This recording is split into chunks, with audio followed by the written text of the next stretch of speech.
They didn't even let her say goodbye to the dog first. Calvin Holloway's brother grabbed the rope from her hands, shoved the gate closed with his boot, and said the words she would never forget. "You don't belong here. You never did." Maren Holloway stood in the mud, 43 years old, 300 pounds of a woman the whole town already had an opinion about, holding nothing but a wool blanket and a rusted toolbox. Her husband of 11 years had been dead for 6 days. 6 days. And his family had already decided what she was worth. Nothing. She had $9 in her coat pocket, $9 and a half frozen mountain, and somewhere up on that ridge, something the locals called cursed. If you've ever been told you don't belong somewhere you loved, this story is for you. Stay with me until the very end, because what Maren does next will change how you see strength forever. And if you haven't subscribed yet, please do it right now.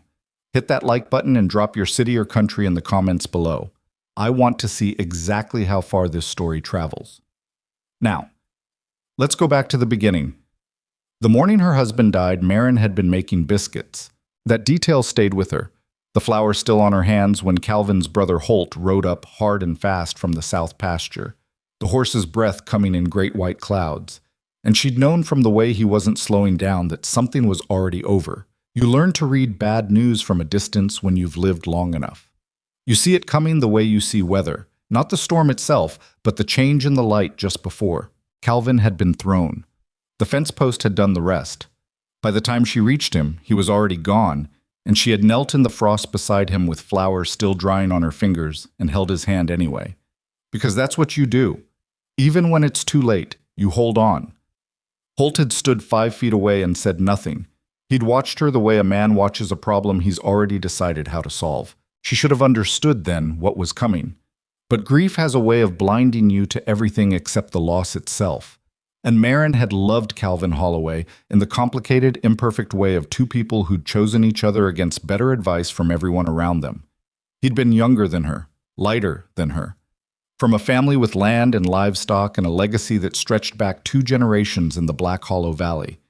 And she had been Maren Pruitt from the Eastern Hill Country, wide-hipped and plain-spoken, and nobody's idea of a proper frontier wife, according to the women in town who said these things out loud while smiling at you. She'd never pretended to belong, but she'd worked. Lord, she had worked. 11 years of getting up before sunrise, tending the kitchen garden, salting the meat, hauling water when the creek froze, mending fence line in the rain. She hadn't done it to prove anything. She'd done it because it was her home and she loved it, and she'd believed, really believed, that work was its own kind of argument. She'd been wrong about that. The Holloway family meeting happened 3 days after the burial. Around a table she had polished herself, drinking from cups she had brought from her mother's house. Holt sat at the head. 2 cousins flanked him. A man from town she didn't recognize sat in the corner with a ledger. "The deed is in Calvin's name," Holt said. He didn't look at her when he spoke.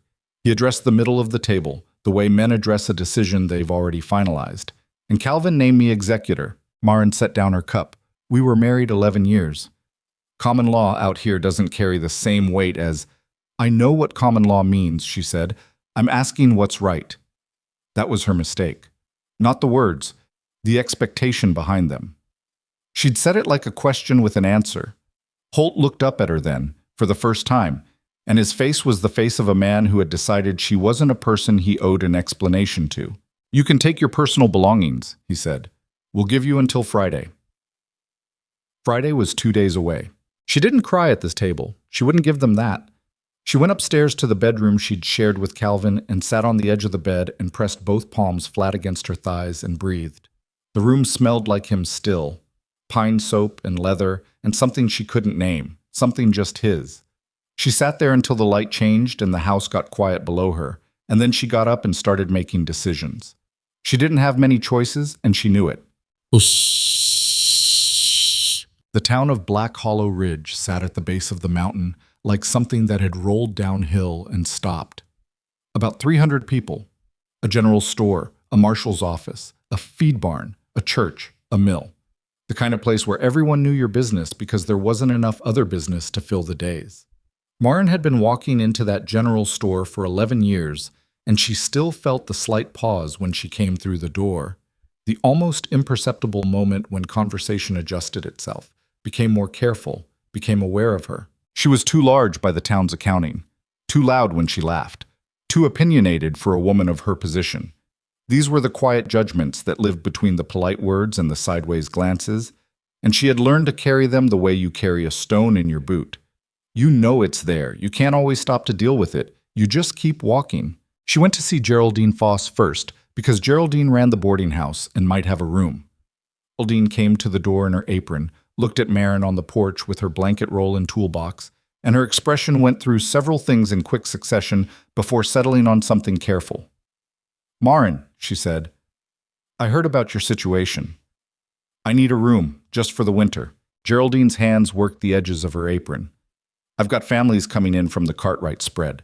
They'd booked weeks ago. I don't have the space." She paused. "I'm sorry." Marin looked at her. Geraldine looked at the porch floor. "Thank you," Marin said, and stepped back down. She tried 3 other doors that afternoon. One woman said she had a sick child. One man said his wife made the decisions about boarders, and his wife wasn't home. One family simply didn't answer, though she could see a child's face at the window watching her. She stood in the cold outside that last house for a moment longer than she should have, staring at that small face in the glass, and she thought, at least someone's looking at me directly. $9. She counted it out in her palm, standing in the middle of the road, and did the arithmetic of survival with the practicality her mother had taught her. Room for the winter would cost $4 a month, minimum, and that assumed anyone would take her. Food, wood for heat. She could work, but who would hire her, and for what, and how quickly? The cold came fast up here. You didn't have the luxury of a slow plan. It was old Pete Daggett who mentioned the stone shelter.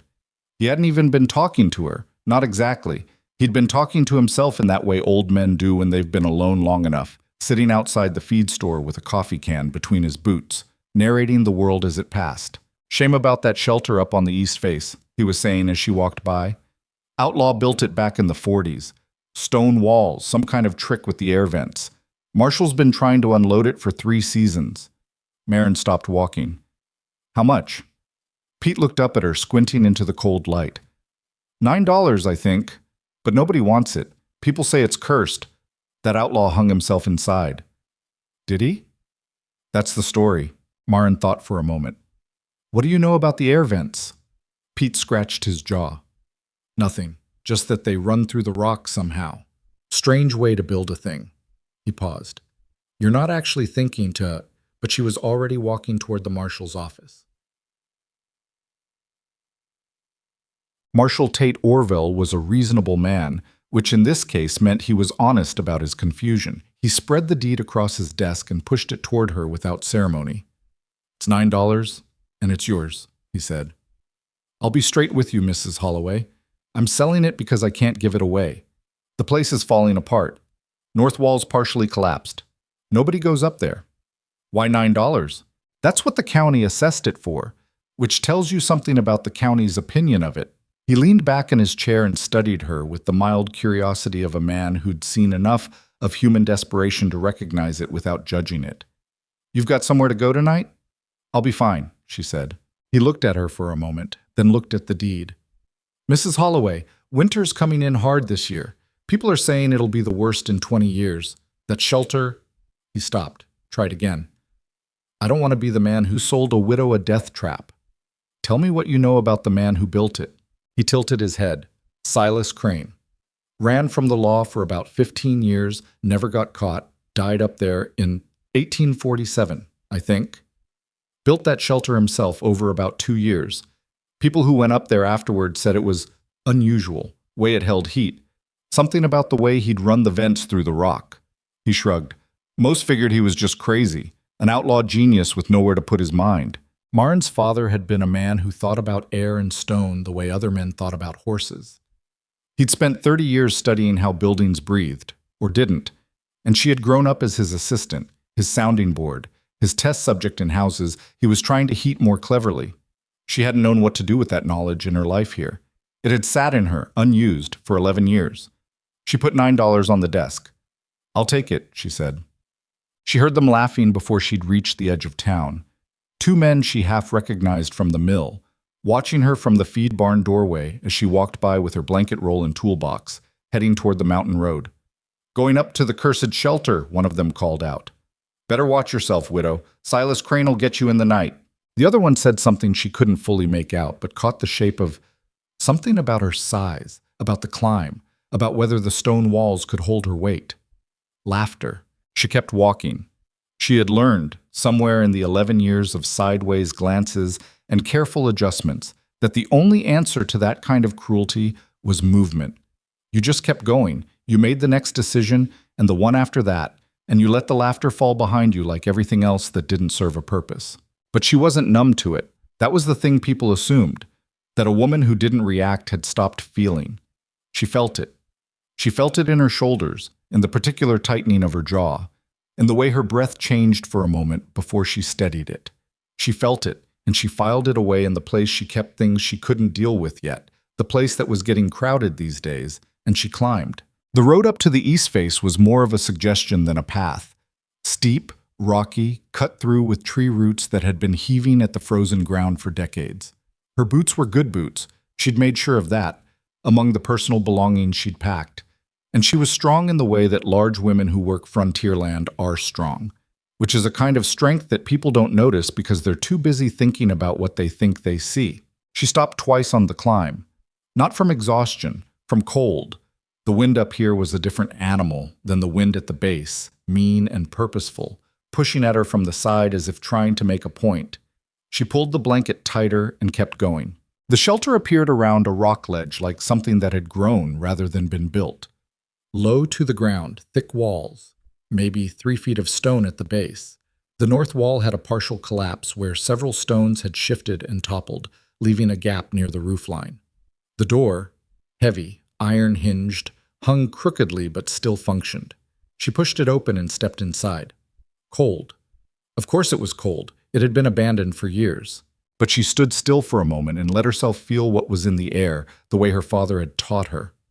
Don't look yet. Feel. What does the space do with the air? There was something. Even now, empty and broken and frozen, there was something in the way the air moved inside these walls.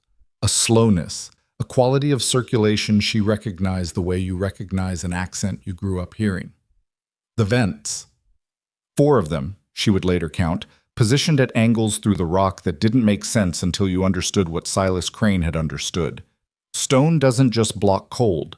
Stone remembers heat, and if you move the air correctly through enough of it, the stone itself becomes the furnace. She set down her toolbox. She set down her blanket. She walked the perimeter of the single room, maybe 20 feet by 14, pressing her palms against the walls as she went, reading the stone the way her father had read it. Here, and here, and here was where the idea was. Outside, the sky had gone the particular gray-white that meant snow before morning. She sat down on the cold ground of the shelter, crossed her legs, and ate the biscuit she'd wrapped in her coat pocket. It was the last food she had. She was out of money. She was sitting alone in a shelter that a dead outlaw had built on a mountain that the whole town thought was cursed, and the worst winter in 20 years was coming. She looked at the walls. She pulled out her father's notes from the inside of her coat. 20 pages she'd kept for 11 years. Not knowing why, just knowing they were the most important thing he'd ever given her. She spread them across her knees in the last of the gray light from the broken doorway. She thought about Holt Holloway's face when he told her to leave. She thought about Geraldine Foss's hands on her apron. She thought about the men laughing at the edge of town. Then she stopped thinking about them, because they were the past, and this was the present, and the present required her full attention. She had a toolbox. She had 20 pages of notes. She had walls that remembered how to hold warmth. All right, she thought, let's begin. She didn't sleep much that first night. The cold was serious and she had no fire, and she spent the hours until dawn moving, carefully sealing the gaps in the door with strips of cloth she'd torn from the edge of the blanket, studying the vent positions with her hands in the dark, working out the geometry by feel when there wasn't enough light to see. By the time the sky went from black to gray, she had 2 things, a list of what needed to be done and a headache from breathing air that wasn't moving the right way yet. The gap in the north wall was the first problem. Not just because it let in wind, it interrupted the circulation pattern she was trying to understand. Without the north wall intact, she couldn't know if the rest of the system would work. She needed to close it before she could test anything. She climbed down the mountain in the early morning before most of the town was awake. She had no money, but she had the deed in her pocket, and she had the toolbox, and she had still the stubborn conviction that there was more than one way to solve a problem. She found Miles Draper opening his mill at the edge of town. Miles was a fair man, not warm, not unkind, just fair, which in her experience was rare and more useful than either of the other two.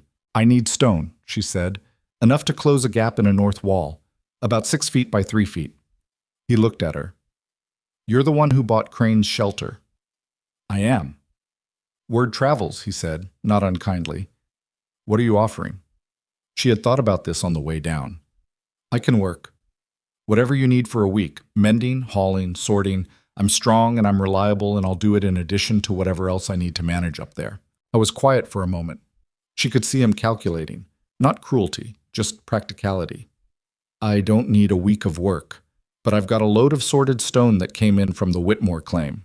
Man passed last spring, family left it. You can take what you need from that. In exchange, I want 2 weeks of Saturday work in spring, when things are moving again." "Done," she said. "You know how to lay stone?" "I know enough." Her father had known more than enough, and she'd been his hands more times than she could count. Miles nodded. "I'll have it stacked by the road before noon." He paused.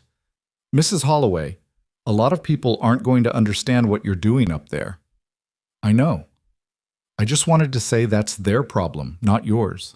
She looked at him. It was such a plain thing to say, such an ordinary decency, and yet it hit her somewhere she hadn't expected. She kept her face even. "Thank you, Mr. Draper," she said. "That means more than you know." Well, she hauled the stone up the mountain in 4 trips that afternoon. Each trip, she took what she could carry in the toolbox and in her arms and in a feed sack she'd found behind the mill, and each trip she climbed back down for more. Her shoulders ached by the 3rd trip. Her feet were wet. The wind had picked up from the north and meant business. On the 2nd trip, she passed 2 women from the church committee who were heading toward the general store. She nodded at them. One nodded back. The other watched her. The sack of stone, the toolbox, the mountain behind her, with an expression that Marin recognized.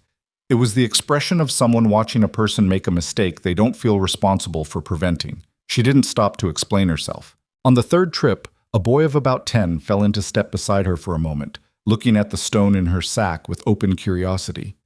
"What are you building?" he asked. "Fixing a wall," she said. "Is it true you're living in the Outlaw's shelter?" "It's my shelter now." He thought about this. "My pa says the stones up there are haunted." "Your pa is thinking about something else," she said. "Stone isn't haunted. Stone is just patient."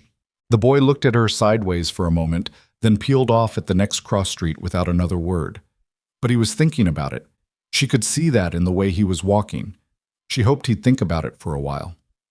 The north wall took her 3 days to close. Not because the work was beyond her. It wasn't, though it was slow and cold and her hands were bleeding through the 2nd day from working the mortar in freezing temperatures. It took 3 days because she did it carefully. She was not going to rush this. She could not afford a wall that looked fixed, but wasn't.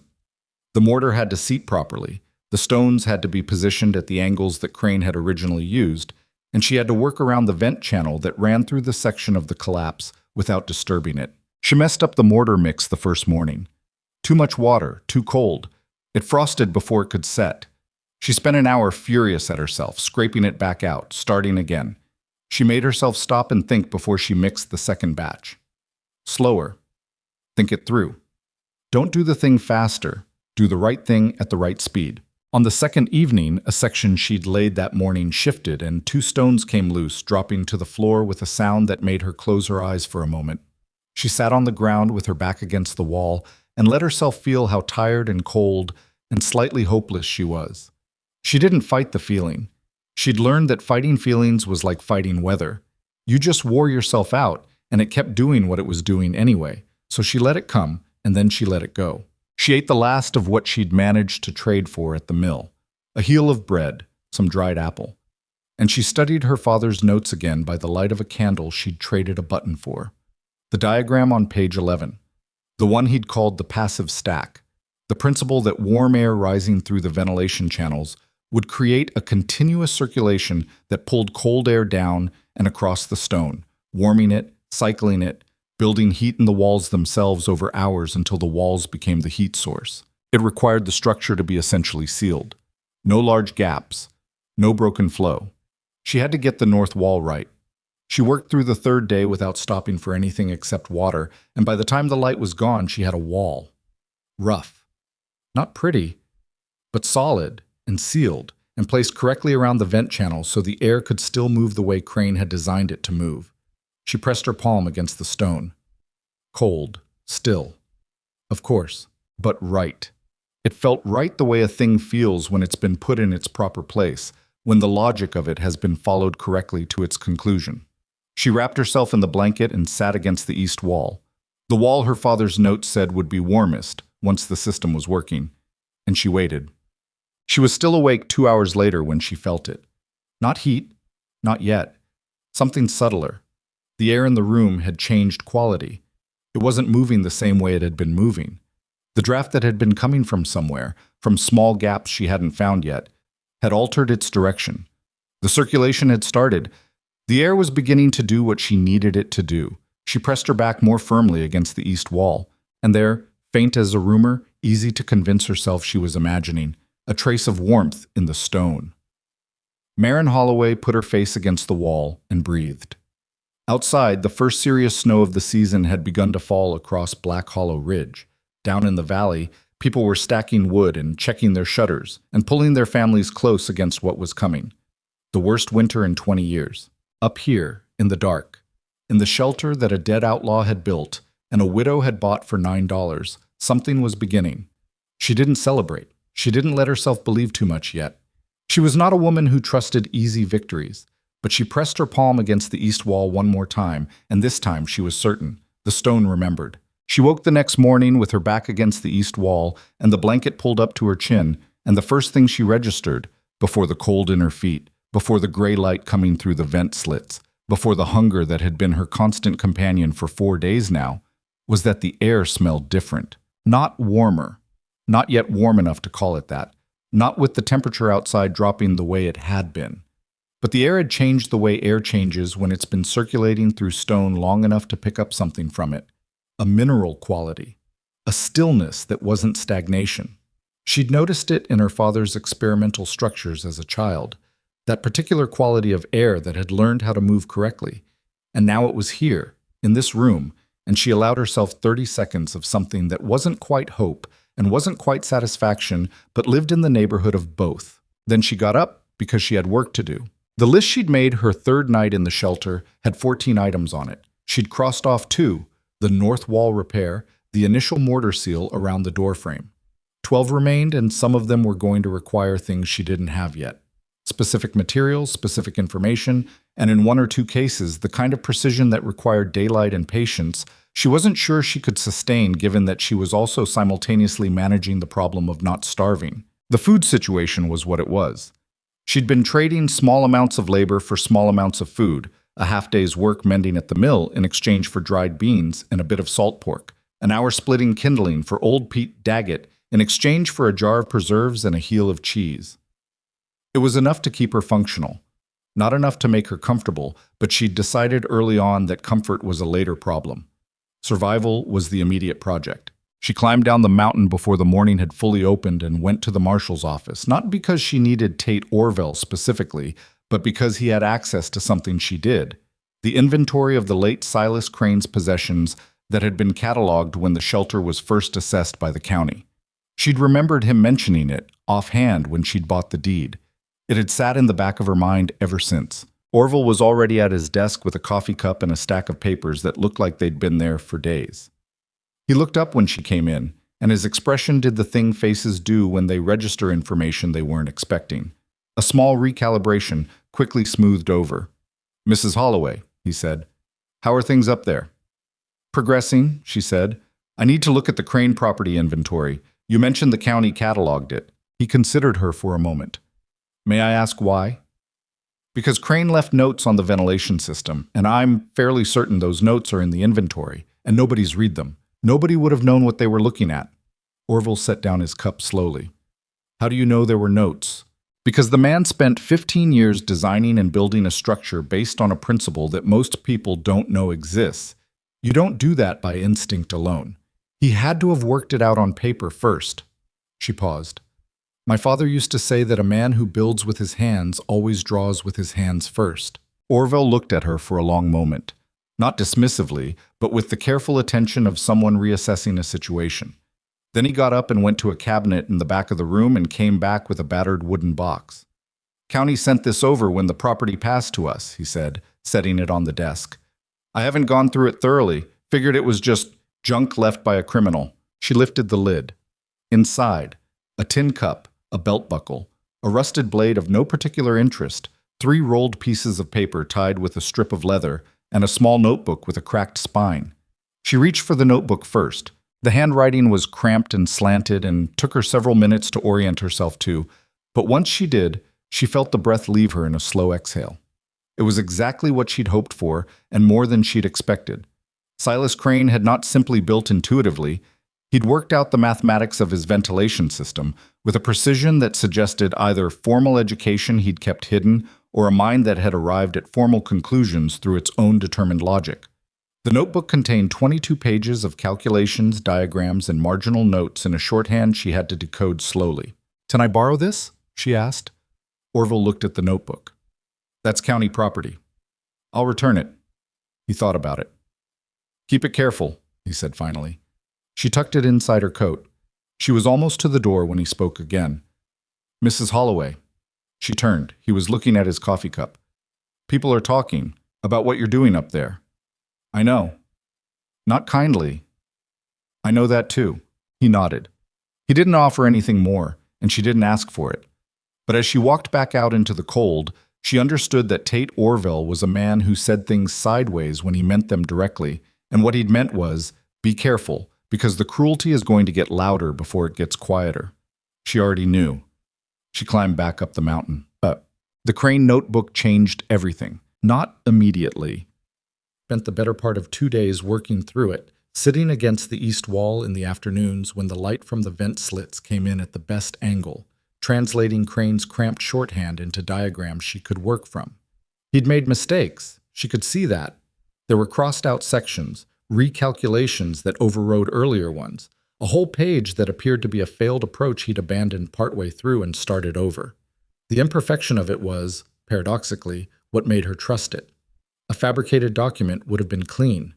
This was the record of a mind actually working. The principle he'd landed on was something her father had theorized but never fully built, a passive convection loop, using the differential in stone temperature between north-facing and south-facing walls. The north wall, always colder, would pull air downward.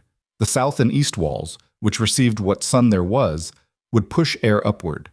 If you ran vent channels connecting these in the right configuration, and if the stone mass was sufficient, you created a continuous circulation that gradually, over hours, over days, transferred the accumulated heat of the stone into the interior air without any active fire at all. It was elegant. And it was also more complicated than she'd initially understood because the positioning of the vents had to be precise. Half a foot off, and the circulation stalled.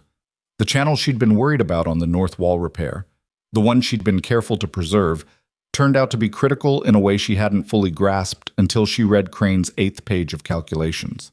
If she'd sealed it by accident, the whole system would have been useless. She hadn't, but it had been close. She sat with that knowledge for a while. How close she'd come to failing without knowing she was failing. She thought about her father, about the way he used to say that the most dangerous mistakes were the ones that looked like successes for a while. You don't know what you don't know until the thing falls down, he'd said. So build slow, check twice, assume you've missed something. She went back to the north wall and checked every stone in the repair. All solid, the channel clear. She pressed her ear to the wall and listened. Actually listened, the way her father had taught her, because air moving through stone made a sound if you were quiet enough to hear it. She heard it, faint, but there. A low, almost inaudible movement of air through the channel. She allowed herself a real smile, alone in the shelter with nobody watching. It didn't last long. There was too much still to do. The next item on her list was the secondary venting, a modification Crane's notebook suggested but hadn't fully implemented, based on his marginal notes in the final pages. He'd been planning to add a second tier of channels near the roofline, but from the physical evidence of the shelter, it was clear he'd died before completing them. If she could add them, she'd increase the system's efficiency substantially. If she couldn't, the base system would work but at reduced capacity.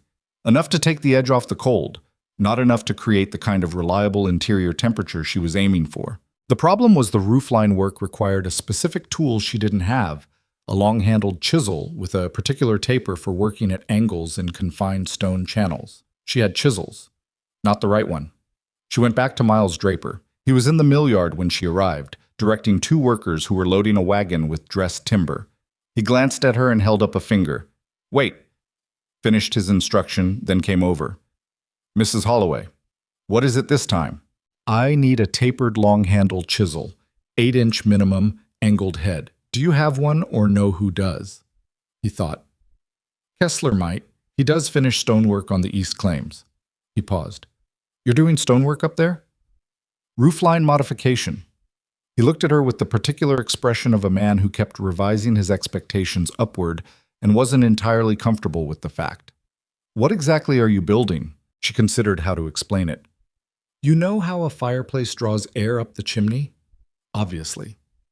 "I'm building something that does the opposite, uses the stone itself to circulate warm air through the room without an active fire." Miles was quiet for a moment. "That doesn't—" He stopped, started again. "How does that work exactly?" "Stone absorbs heat from sunlight all day. If you move the air correctly through enough of it, the stone releases that heat into the room over hours." Silas Crane worked it out. "I'm completing what he started." Miles stared at her. Around them, the workers had finished loading and were waiting, trying not to look like they were listening. "You're serious," Miles said. "I'm always serious," Marin said. "Do you know where Kessler lives?" Tobias Kessler was a short, broad man who opened his door with a look of cautious displeasure that apparently was just his face, because it didn't change when she explained what she needed. He went to his workshop without much comment and came back with a chisel that was exactly right, and when she asked what he wanted for the loan of it, he looked at her tools and told her he'd trade it for a week's loan of the good hand brace she was carrying, which he needed for a claim job starting Thursday. She agreed. She handed over the brace. "You're the widow up on the east face," he said. It wasn't a question. "I am." He looked at the chisel she was now holding. "You know what you're doing with that?" "Yes," she said. "I do." Something shifted in his expression. Not warmth exactly. More like acknowledgement, the recognition one craftsperson extends to another when they see evidence of genuine competence. "All right," he said. "Have it back to me by Wednesday." "It'll be back Tuesday," she said. It was back Tuesday. The roofline modification took her 4 days, including 2 days she had to restart sections that weren't channeling correctly. And 1 day she lost entirely to a weather front that came through with serious ice and made working at the upper roofline genuinely dangerous. She waited the ice out, sitting on the ground, going through Crane's notebook again, finding 3 things she'd missed the first time through. Small optimizations in the lower vent angles that she could still implement. She was not idle during the waiting.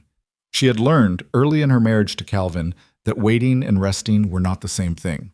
You could rest your body and work your mind. You could rest your mind and observe. You could be physically still and still be moving through a problem. The people who understood this were never truly stopped by a delay.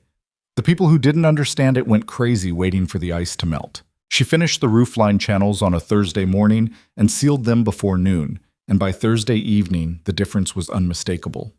The air in the shelter was moving with a new quality, more active, more purposeful. The east wall was genuinely warm to the touch. Not hot, not fire warm, but warm the way a living thing is warm, with a steadiness that a fire doesn't have because fires demand constant feeding. She stood with her back against the east wall and took off her coat, then immediately put it back on, because it was still cold enough that the vanity of that gesture wasn't worth the chill, but she'd felt it, and feeling it was enough for now. She'd been at the shelter for 11 days when she came down the mountain and found herself at the center of a conversation she hadn't asked to be part of.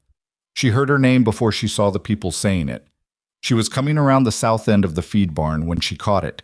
2 voices, a man and a woman, and her name in between them like a stone dropped in still water. Someone should go up and talk to her.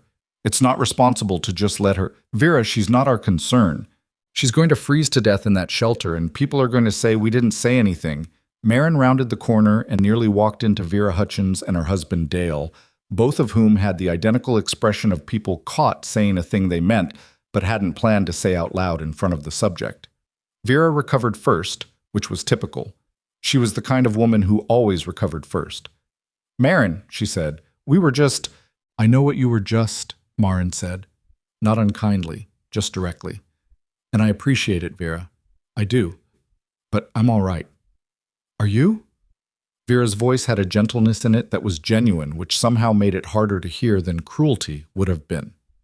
It's going to get much colder, Marin. You don't have a stove. You don't have— People are worried.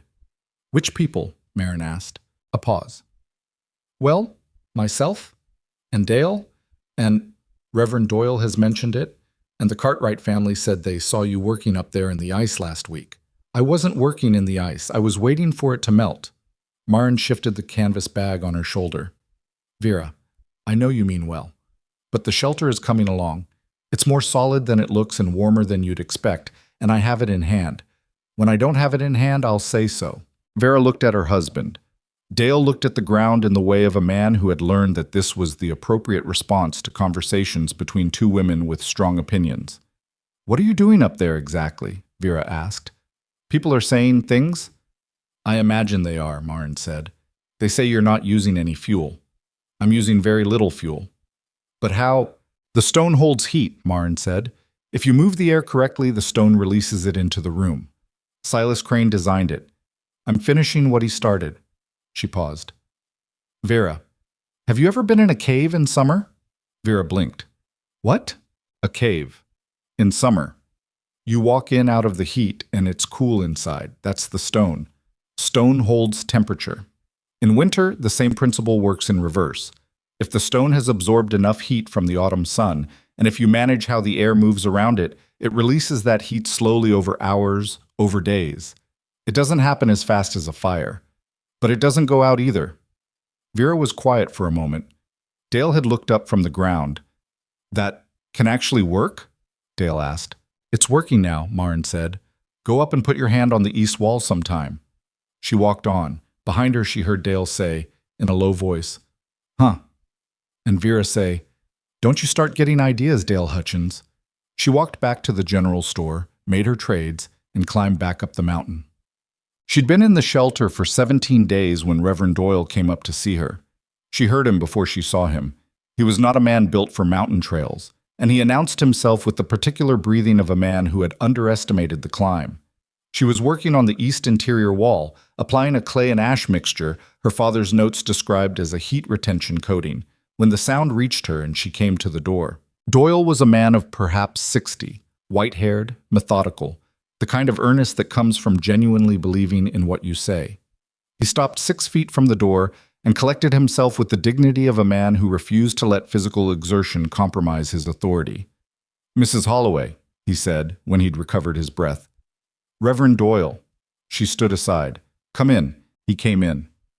He stood in the center of the shelter and looked at the walls, at her tools laid neatly against the south wall, at the canvas she'd rigged over the gap in the ceiling where the secondary vents intersected. He turned slowly, taking it in. Then he pressed his hand against the east wall. He looked at his hand. He looked at the wall. That's— He stopped, pressed it again. That's warm. It is. But there's no fire. There isn't. He turned to look at her. He was not a foolish man. She'd always known that, had always given him that much. He was cautious and traditional, and sometimes his caution looked like unkindness, but he wasn't a fool. She could see him genuinely working through what his hand was telling him. How? He asked. She explained it again, the same way she'd explained it to Dale Hutchins, and he listened with the full attention of a man who had decided to actually hear something. When she finished, he was quiet for a long moment. My concern, he said finally, and I want to be plain with you, Marin, because I think you deserve plainness. I do prefer it, she agreed. My concern is that winter this year is going to be serious. What I've heard from the men who track these things, the old-timers, the ones who've been here long enough to read the signs, they're saying it could be worse than 51. And in 51, we lost 3 people to the cold, on the valley floor, with full wood stores. He paused. Up here, if your system fails, if my system fails, Marin said, I'll build a fire and come down the mountain. I'm not a martyr, Reverend. I'm a woman with a practical problem and a practical solution. She crossed her arms. But here's what I'd like you to consider. If it doesn't fail, then it doesn't fail, he said. Then it means something, she said. It means there's a way to survive a winter without burning through your entire wood store in the first 2 months. It means there's a way to heat a structure that doesn't depend on having fuel. And that matters for people who don't have fuel. It matters for families who can't get their wood in before the first snow, or who run short. It matters for people who are already vulnerable and can't do what everyone assumes they can do. She looked at him steadily. Doesn't that matter to you? He looked back at her, and for the first time since the conversation had started, he looked genuinely uncertain, not dismissive, not concerned in the condescending way of a man managing a problem, but actually uncertain, the way you look when someone has said something that requires you to reconsider your position. It does, he said quietly. It does matter. Then let me finish, she said. Let me prove it works. And if it doesn't, I'll be the first to say so. He looked at the east wall one more time, touched it again, briefly, with 2 fingers. All right, he said. I'll hold my concerns. He left without saying anything more, and she went back to the clay coating on the east interior, and she thought about the fact that it had cost her 30 minutes of convincing a man to let her do a thing she was already doing and would have kept doing regardless. She was not angry about it, exactly, but she filed it away with the other things in the place where she kept things she couldn't afford to dwell on yet. The snow came in serious the first week of December. Not the worst of what was coming. She understood that, could feel the front behind this one, the pressure building, the way pressure builds before something large, but serious enough to close the mountain road and keep the town tucked in tight and leave her alone on the east face for 5 days without coming down. She had provisioned for this. Not lavishly. Her resources didn't allow lavish, but carefully. Dried beans, salt pork, dried apple, a small supply of hardtack she'd made herself, a sealed tin of tea.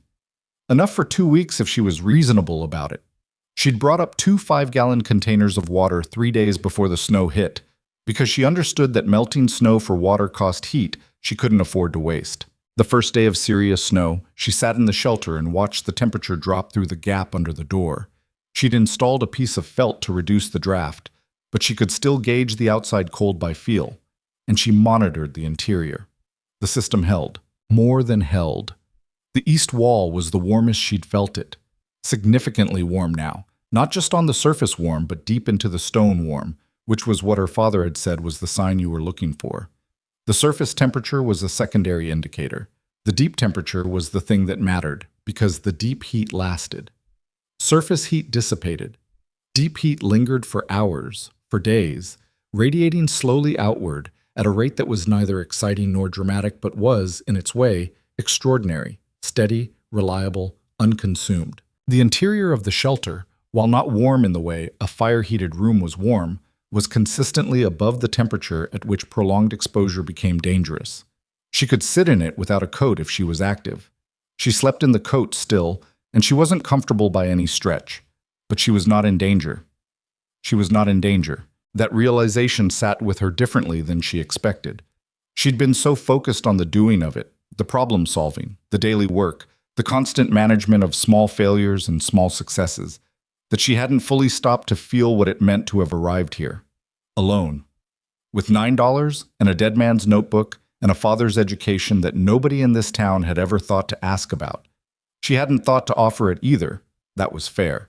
She'd been Calvin Holloway's wife for 11 years. She'd been competent and quiet and invisible in the way that competent, quiet women are often invisible, and she hadn't fought it because there hadn't seemed to be a point. Now, sitting against the east wall in the first serious snow of winter, with deep warmth radiating through the stone behind her back, she thought there was a point.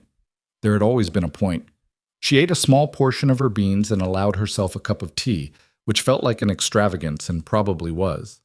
Then she opened Crane's notebook and kept working. She'd been at this long enough now that she'd started keeping her own notes. Not formal, not systematic in the way his were, more like a running conversation with herself about what she was observing, what was matching his predictions, and what was diverging, what she understood now that she hadn't understood 3 weeks ago. She'd filled 12 pages of a small notebook she'd traded a button for at the general store, and the pages were cramped with observations about specific stones, specific mortar joints, specific times of day when the circulation was most active. On the fourth day of the snowstorm, she wrote, "System maintaining interior temp at estimated 42 to 45 F without fuel. E-wall surface at 58 F, measured by feel comparison. Outside E-est, 8.22 F. Differential holding steady through day 2 of storm." Father was right about the stack principle. Crane was right about stone mass requirement.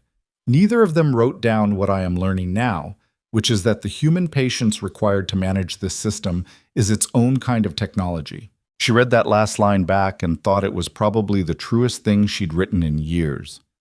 On the 5th day of snow, the wall came down. Not the north wall she'd repaired. That held. The section that gave way was a 4-foot stretch of the west wall that had looked solid, but apparently had been compromised long before she'd arrived. The mortar at the base degraded by years of freeze-thaw cycles until it was more suggestion than structure. It went in the early morning, a low crumbling sound she heard from her blanket roll before she was fully awake, and she was on her feet before her mind had caught up with what her body already understood. The cold came in like a wall of its own, immediate and total and shocking in the way cold is shocking when it arrives all at once instead of gradually. The circulation in the room disrupted instantly.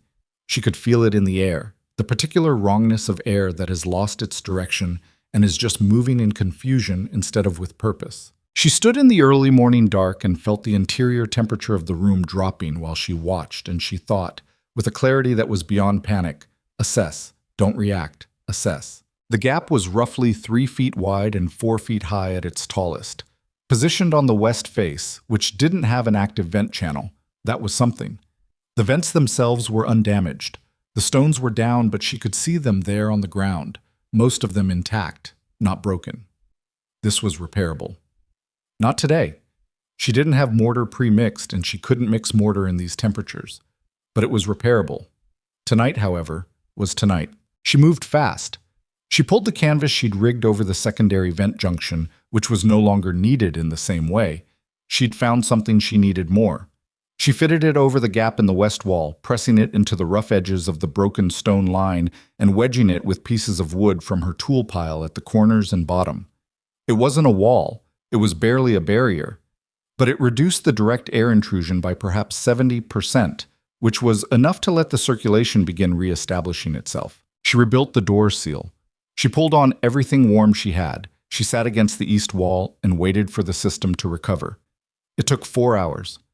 4 hours of sitting in a room that was getting colder by degrees, feeling the temperature drop, and fighting every instinct that said move, do something, panic, while the rational part of her mind held steady and said, wait, wait. The system needs time to recover. You've disrupted it, but you haven't broken it. Wait. The east wall stayed warm. That was the thing that saved her faith in it. Even with the gap, even with the cold pouring in, the east wall held its stored heat and kept releasing it, slowly, too slowly with the gap in the west. But it was there. By the 4th hour, the room had stabilized. Not at the temperature it had been, but stable, not dropping anymore. She ate her beans cold, Boan. She didn't have the fuel to waste on heating them. And she sat against the east wall, and she did not let herself think about the Hutchins family warm in their cabin, or Reverend Doyle in his study, or Holt Holloway in the ranch house that had been her home for 11 years. She thought instead about the west wall, and the mortar she'd need, and the specific angles of the stones she'd have to replace, and how she'd mix the mortar in cold temperatures without letting it frost before it set. Problem, solution, next step. She wrote 8 pages of notes that night, working by feel as much as by candlelight, and fell asleep with her pen still in her hand. She came down the mountain 2 days later, when the snow had reduced to something manageable, moving carefully on the iced-over trail with her toolbox over one shoulder and a look on her face that several people in town would later describe as, depending on who was telling the story, determined, frightening, or simply focused, though these 3 things were not as different as the people using them seemed to believe.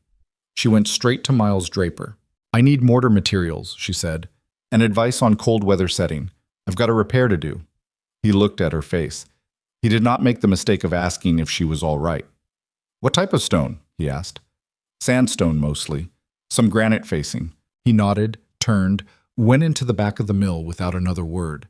She heard him moving things around, heard a conversation with one of his workers, heard the worker say something she couldn't make out, and Miles say, "Just get it." And a moment later, Miles came back with a medium sack and set it on the workbench between them. Pre-measured dry mix, he said. You add the water just before application, and you work fast. In temperatures below 20, you've got maybe 8 minutes before it starts to frost. He paused.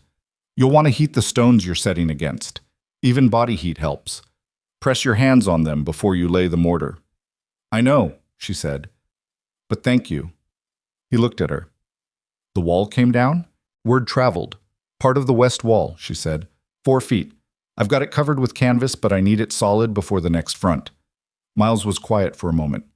I could send a man up. To help with the lifting, at least. The heavier stones. I can manage, she said automatically. Then she stopped. Thought about it honestly for a moment. The actual weight of the stones, the actual precision required, the actual reality of doing roofline-adjacent repair work alone on a mountain in single-digit temperatures.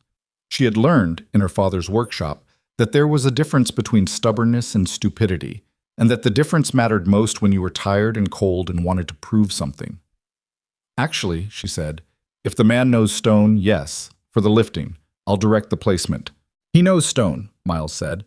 The man Miles sent was his youngest worker, a quiet 20-something named Arlo, who had the hands of someone who'd been working with stone since he was old enough to lift it. He didn't say much on the way up the mountain, which she appreciated. He carried the heavier stones without complaint, placed them where she pointed, held them steady while she set the mortar with the deliberate speed that 8 minutes demanded. He warmed stones against his chest before she asked him to. He understood things without being told, which was the rarest quality in a helper. They had the west wall closed by early afternoon. Arlo stood back and looked at the repair. Then he put his hand on it and was quiet for a moment. That mortar set clean, he said. In this cold, you mix it right. My father taught me, she said. He nodded. He was looking at the shelter now, at the whole of it, with an attention that wasn't casual. This structure, he said carefully, it's different from anything I've worked on. How so? The way the stones are angled. He walked to the corner where the north and east walls met and crouched down, looking at the base.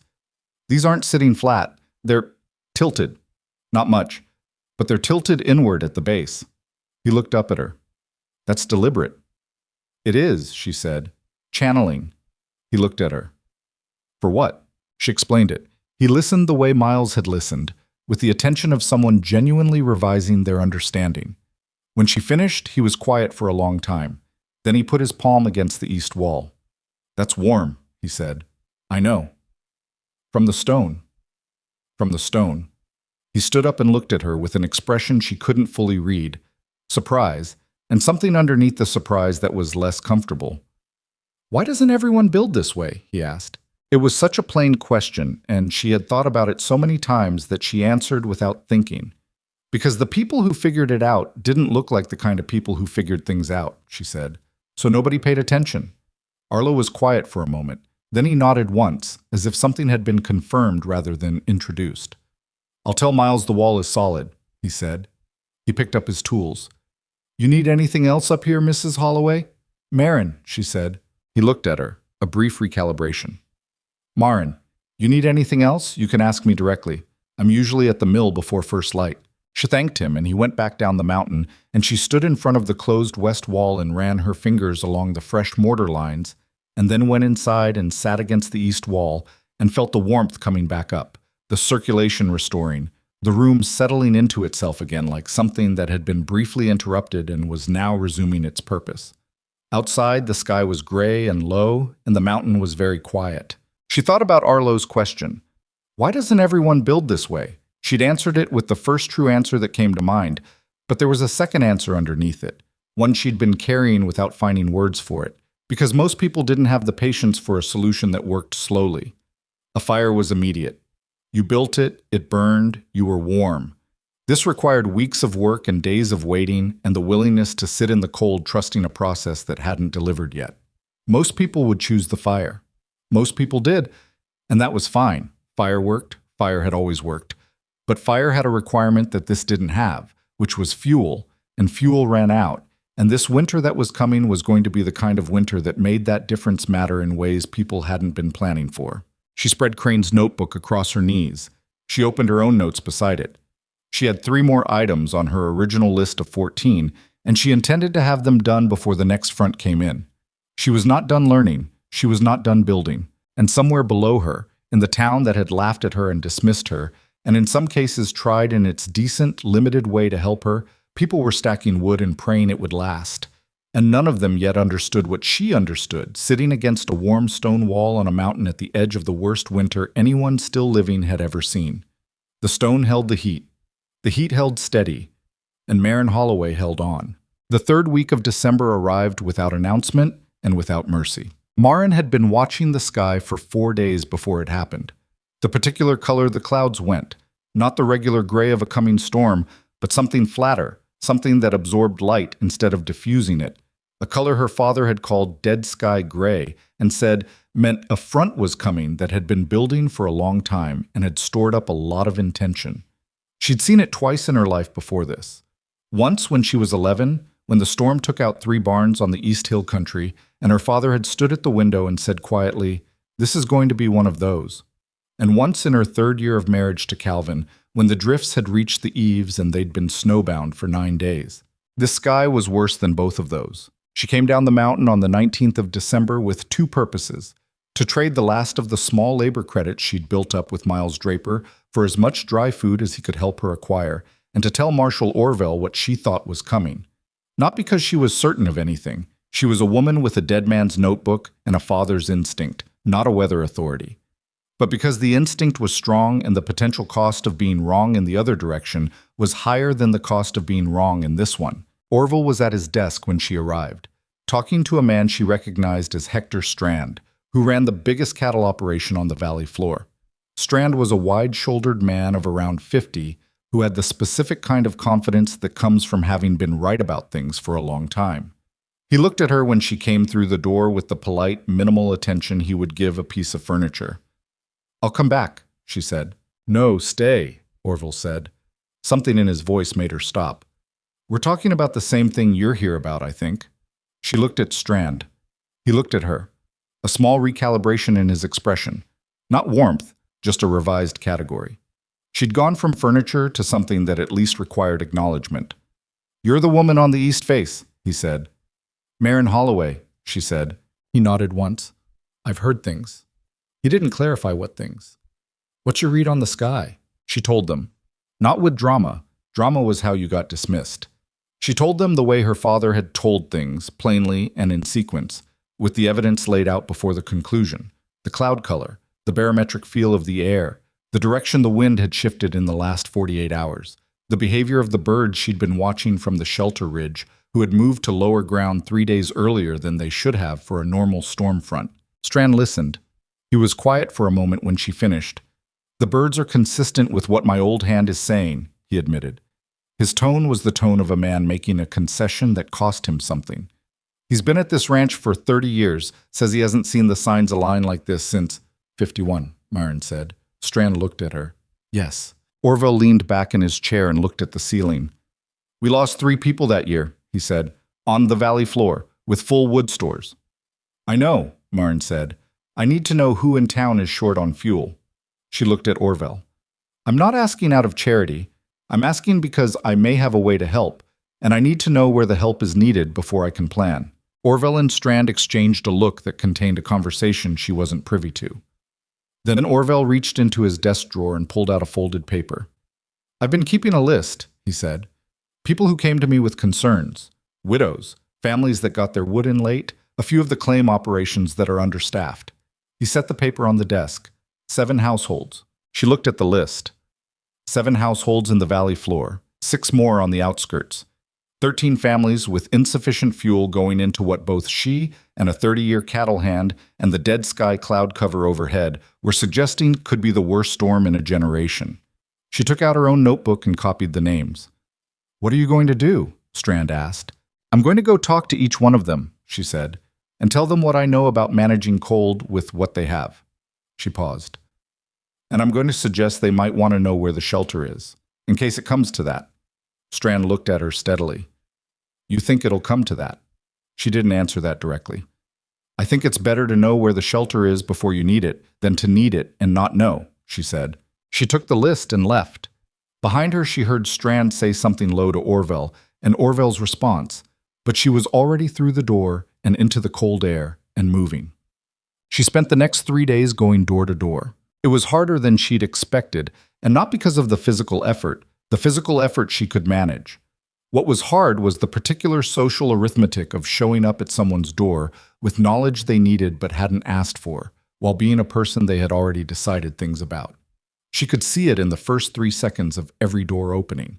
The recognition, the recategorization, the decision being made in real time about whether to listen or to dismiss. Some of them listened immediately. Old Thomas Keel, a widower in his 70s with a bad hip and a woodpile that wouldn't last past January 15th, listened to her for 20 minutes on his porch without interrupting and then said, "Your father taught you this?"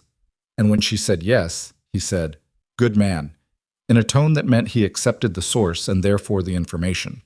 She spent an hour with him, going through his cabin, looking at the gaps under his door and around his window frames, estimating how much heat he was losing to drafts. He'd stopped noticing because you stop noticing things that have been wrong for long enough. The Prentice family, a mother and 3 daughters, whose husband and father had died of the fever the previous spring, were more complicated. Clara Prentice was a proud woman in the specific way of women who have been managing alone long enough to have decided that asking for help was a vulnerability they couldn't afford. She stood in her doorway for a full minute listening to Marin before her expression shifted from careful neutrality to something less defended. "How much are you short?" Marin asked her. A pause. Clara looked past her at the bare tree line. "Maybe 3 weeks," she said quietly. "3 weeks of what you're burning now?" "Yes." "All right." Marin went through the draft management techniques her father had developed. Simple things, things that cost nothing, things Clara could do with rags and clay and the fat from cooking that she was already rendering. Seal the gaps. Manage the airflow in the cabin so you weren't heating rooms you weren't using. Understand which walls held heat and sleep against them.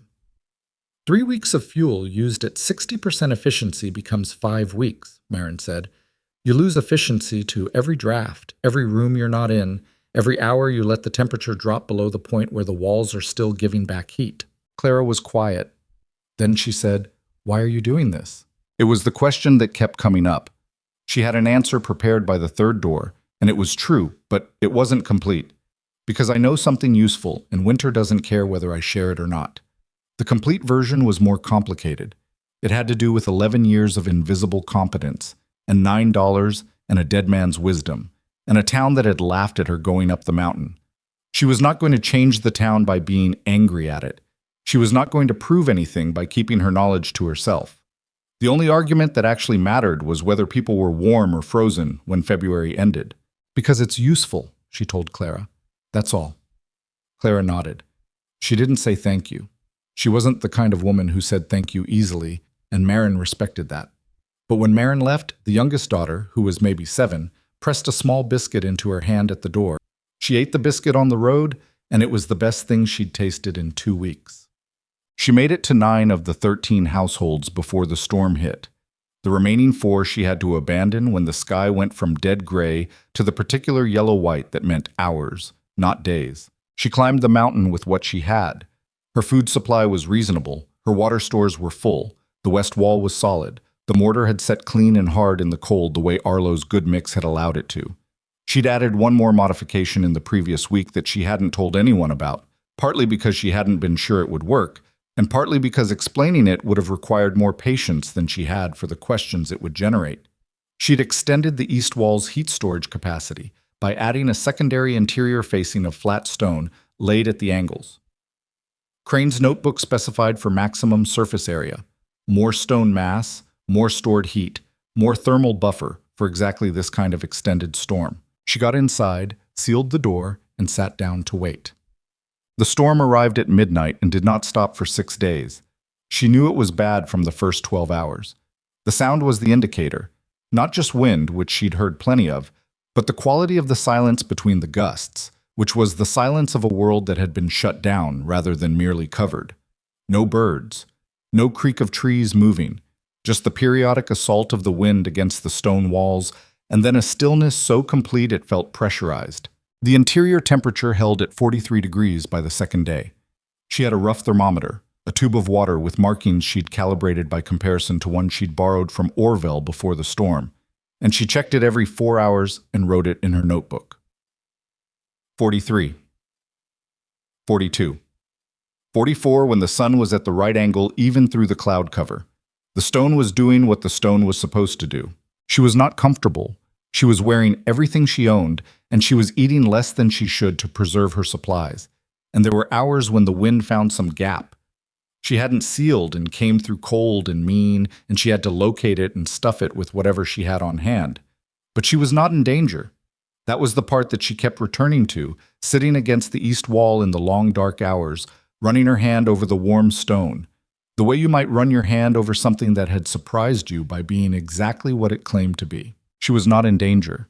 On the third day, she heard something outside the shelter, a sound that didn't belong in the storm, a sound that had intention in it rather than just the randomness of wind and settling snow. She went to the door and pushed it open against the weight of the drift that had built against it. A cow was standing 12 feet from the shelter entrance. She stared at it, stared back. It was a Hereford, big-boned and brown and currently encrusted with ice in a way that should have killed it, except that it was still on its feet, which suggested either extraordinary toughness or that it had found something in the last few hours that had kept it alive when it shouldn't have been. Behind the cow, a second one.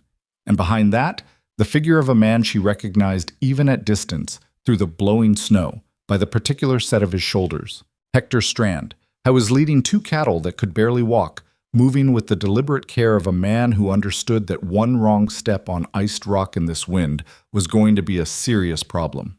He saw her in the doorway and raised one arm. Not a greeting exactly, more like an acknowledgement of the only option available.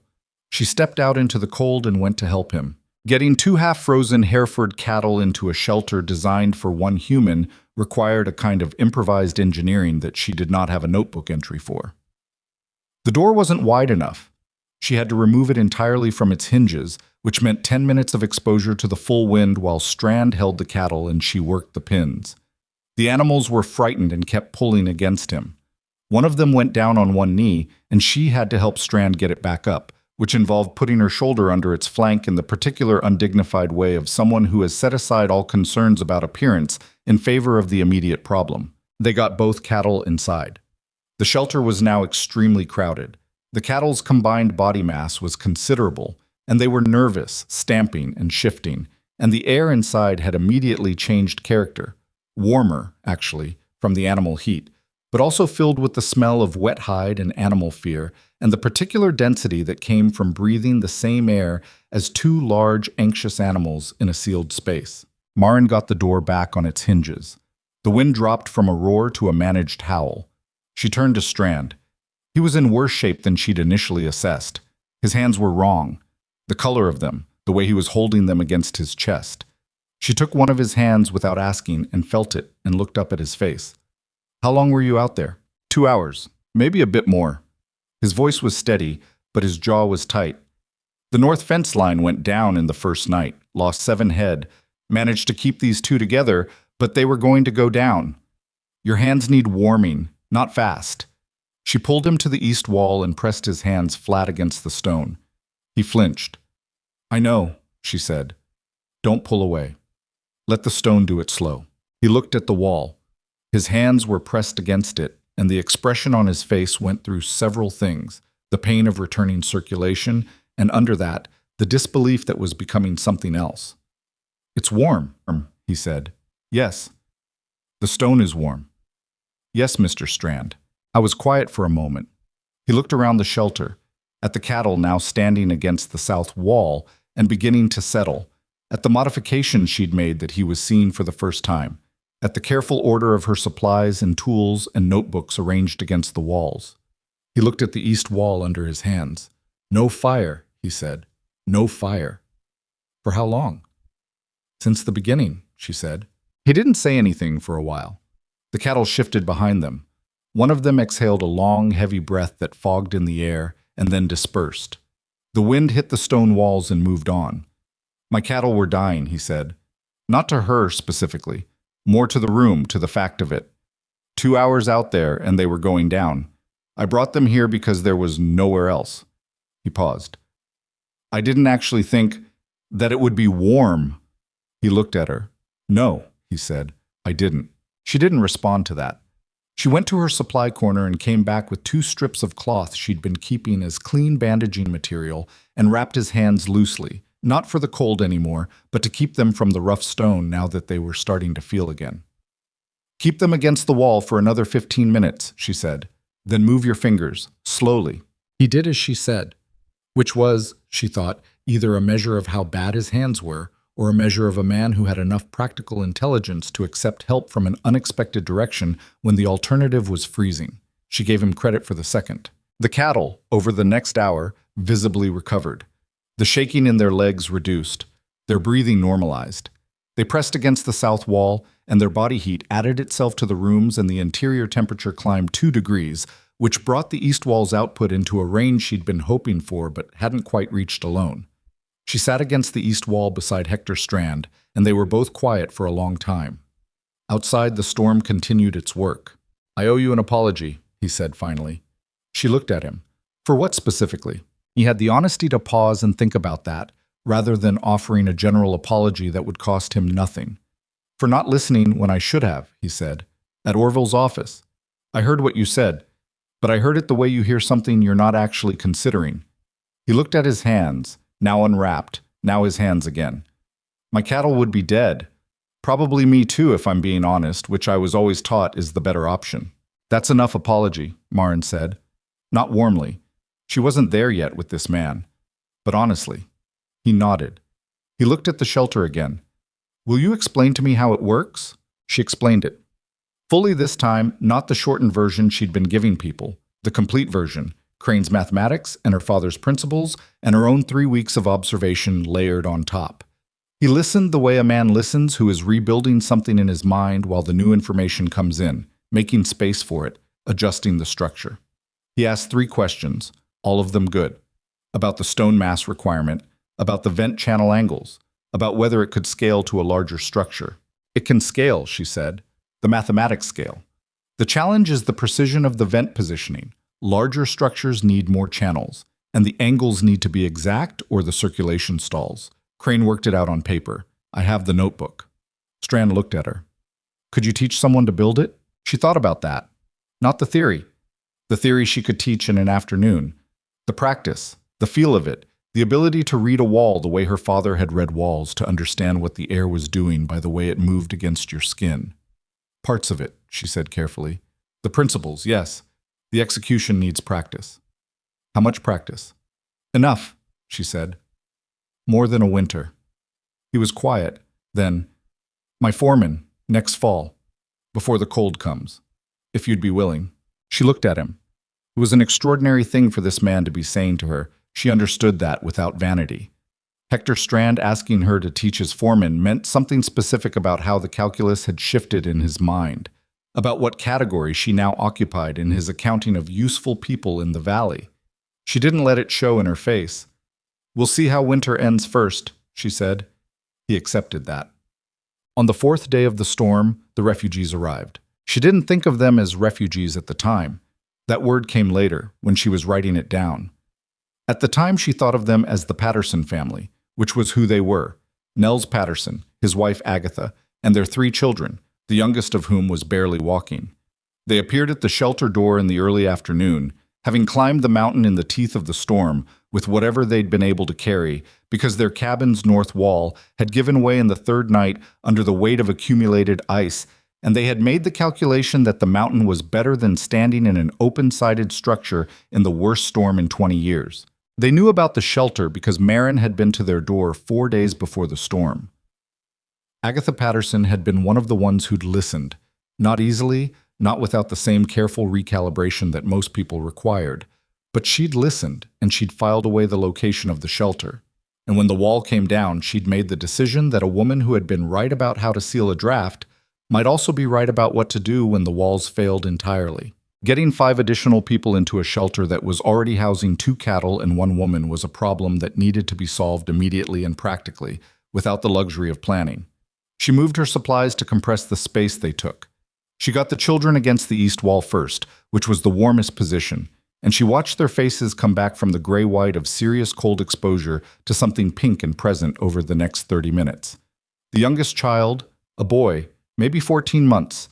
His name was Bertram, which she thought was a serious name for a small person, but she kept that to herself.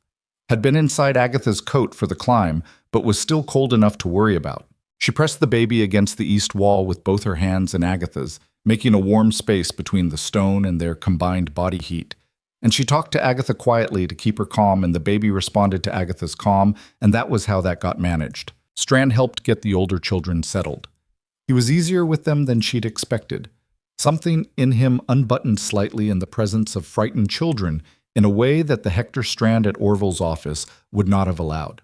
He told the older one, a girl of maybe 8, that the cattle were friendly, and she looked at him with the profound skepticism of a child who had been frightened by cattle before, and he said, "All right, mostly friendly," and she decided she could accept that. Nels Patterson sat against the south wall and looked at the room with the particular expression of a man whose sense of himself as the person responsible for his family's safety has just been both preserved and fundamentally altered at the same time.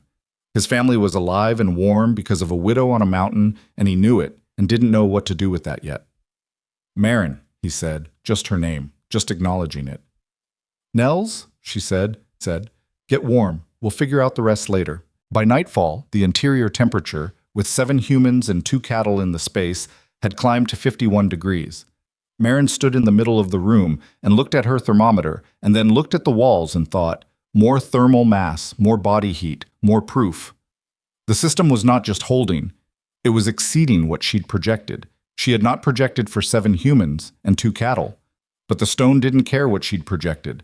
The stone just did what stone did. She wrote 3 pages of notes that night, sitting against the corner where the north and east walls met, with the Prentice family's smallest child asleep against her left side like a small warm anchor. And she wrote by candlelight while the storm made its arguments against the walls, and the walls declined to yield. On the 5th day, the air in the shelter became a problem. She'd known it was coming. Crane's notebook had a section on it. She'd read it twice before winter and filed it as a theoretical concern rather than an immediate one, because she'd been planning for 1 occupant. 7 humans and 2 cattle in a sealed stone shelter produced carbon dioxide at a rate. The ventilation system had not been designed to clear, and by the middle of the 5th day she could feel it in the quality of the air, the subtle heaviness of it, the slight headaches beginning in the older children, the way everyone's thinking felt just slightly slower than it should. She'd managed it so far by making small ventilation adjustments, cracking the canvas on one of the upper vent junctions slightly to allow a small fresh air exchange, which cost her heat but bought her time. But the balance was getting harder to maintain. More oxygen coming in meant more heat going out, and she was running the thermals close enough that a significant heat loss could drop the interior temperature into a range that would be dangerous for the baby. She explained the situation to Strand first. Not because he was in charge, she was in charge, in this shelter, by virtue of being the person who understood how it worked, but because he was the adult in the room, most likely to understand the trade-off and help her communicate it to the others without panic. "You're saying we need to open something," he said. "I'm saying we need to manage a controlled exchange. There's a difference." She spread Crane's notebook across her knees and showed him the section. "He built in an emergency vent on the northwest corner. I've kept it sealed because I didn't need it. If I open it correctly, I can bring in fresh air without losing the thermal mass in the east and south walls." She paused. "But I'll lose maybe 6 to 8 degrees in the room, and I won't get them back quickly. With 7 people generating body heat in here, we should stabilize above the danger threshold. But it's a margin, not a certainty." Strand looked at the notebook.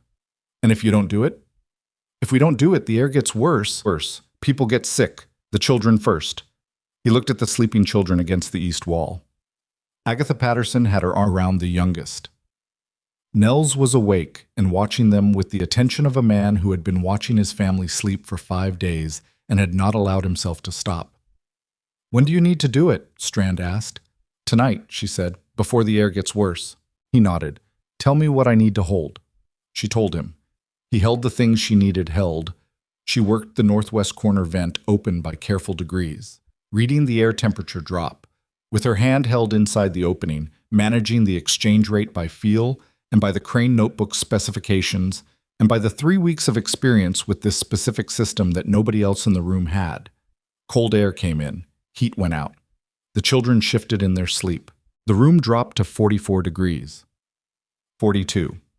She watched the thermometer and held the vent at the position she'd calculated and waited for the stabilization that Crane's math predicted and her own adjustments suggested, and everything she'd learned in this shelter said should happen at roughly this point.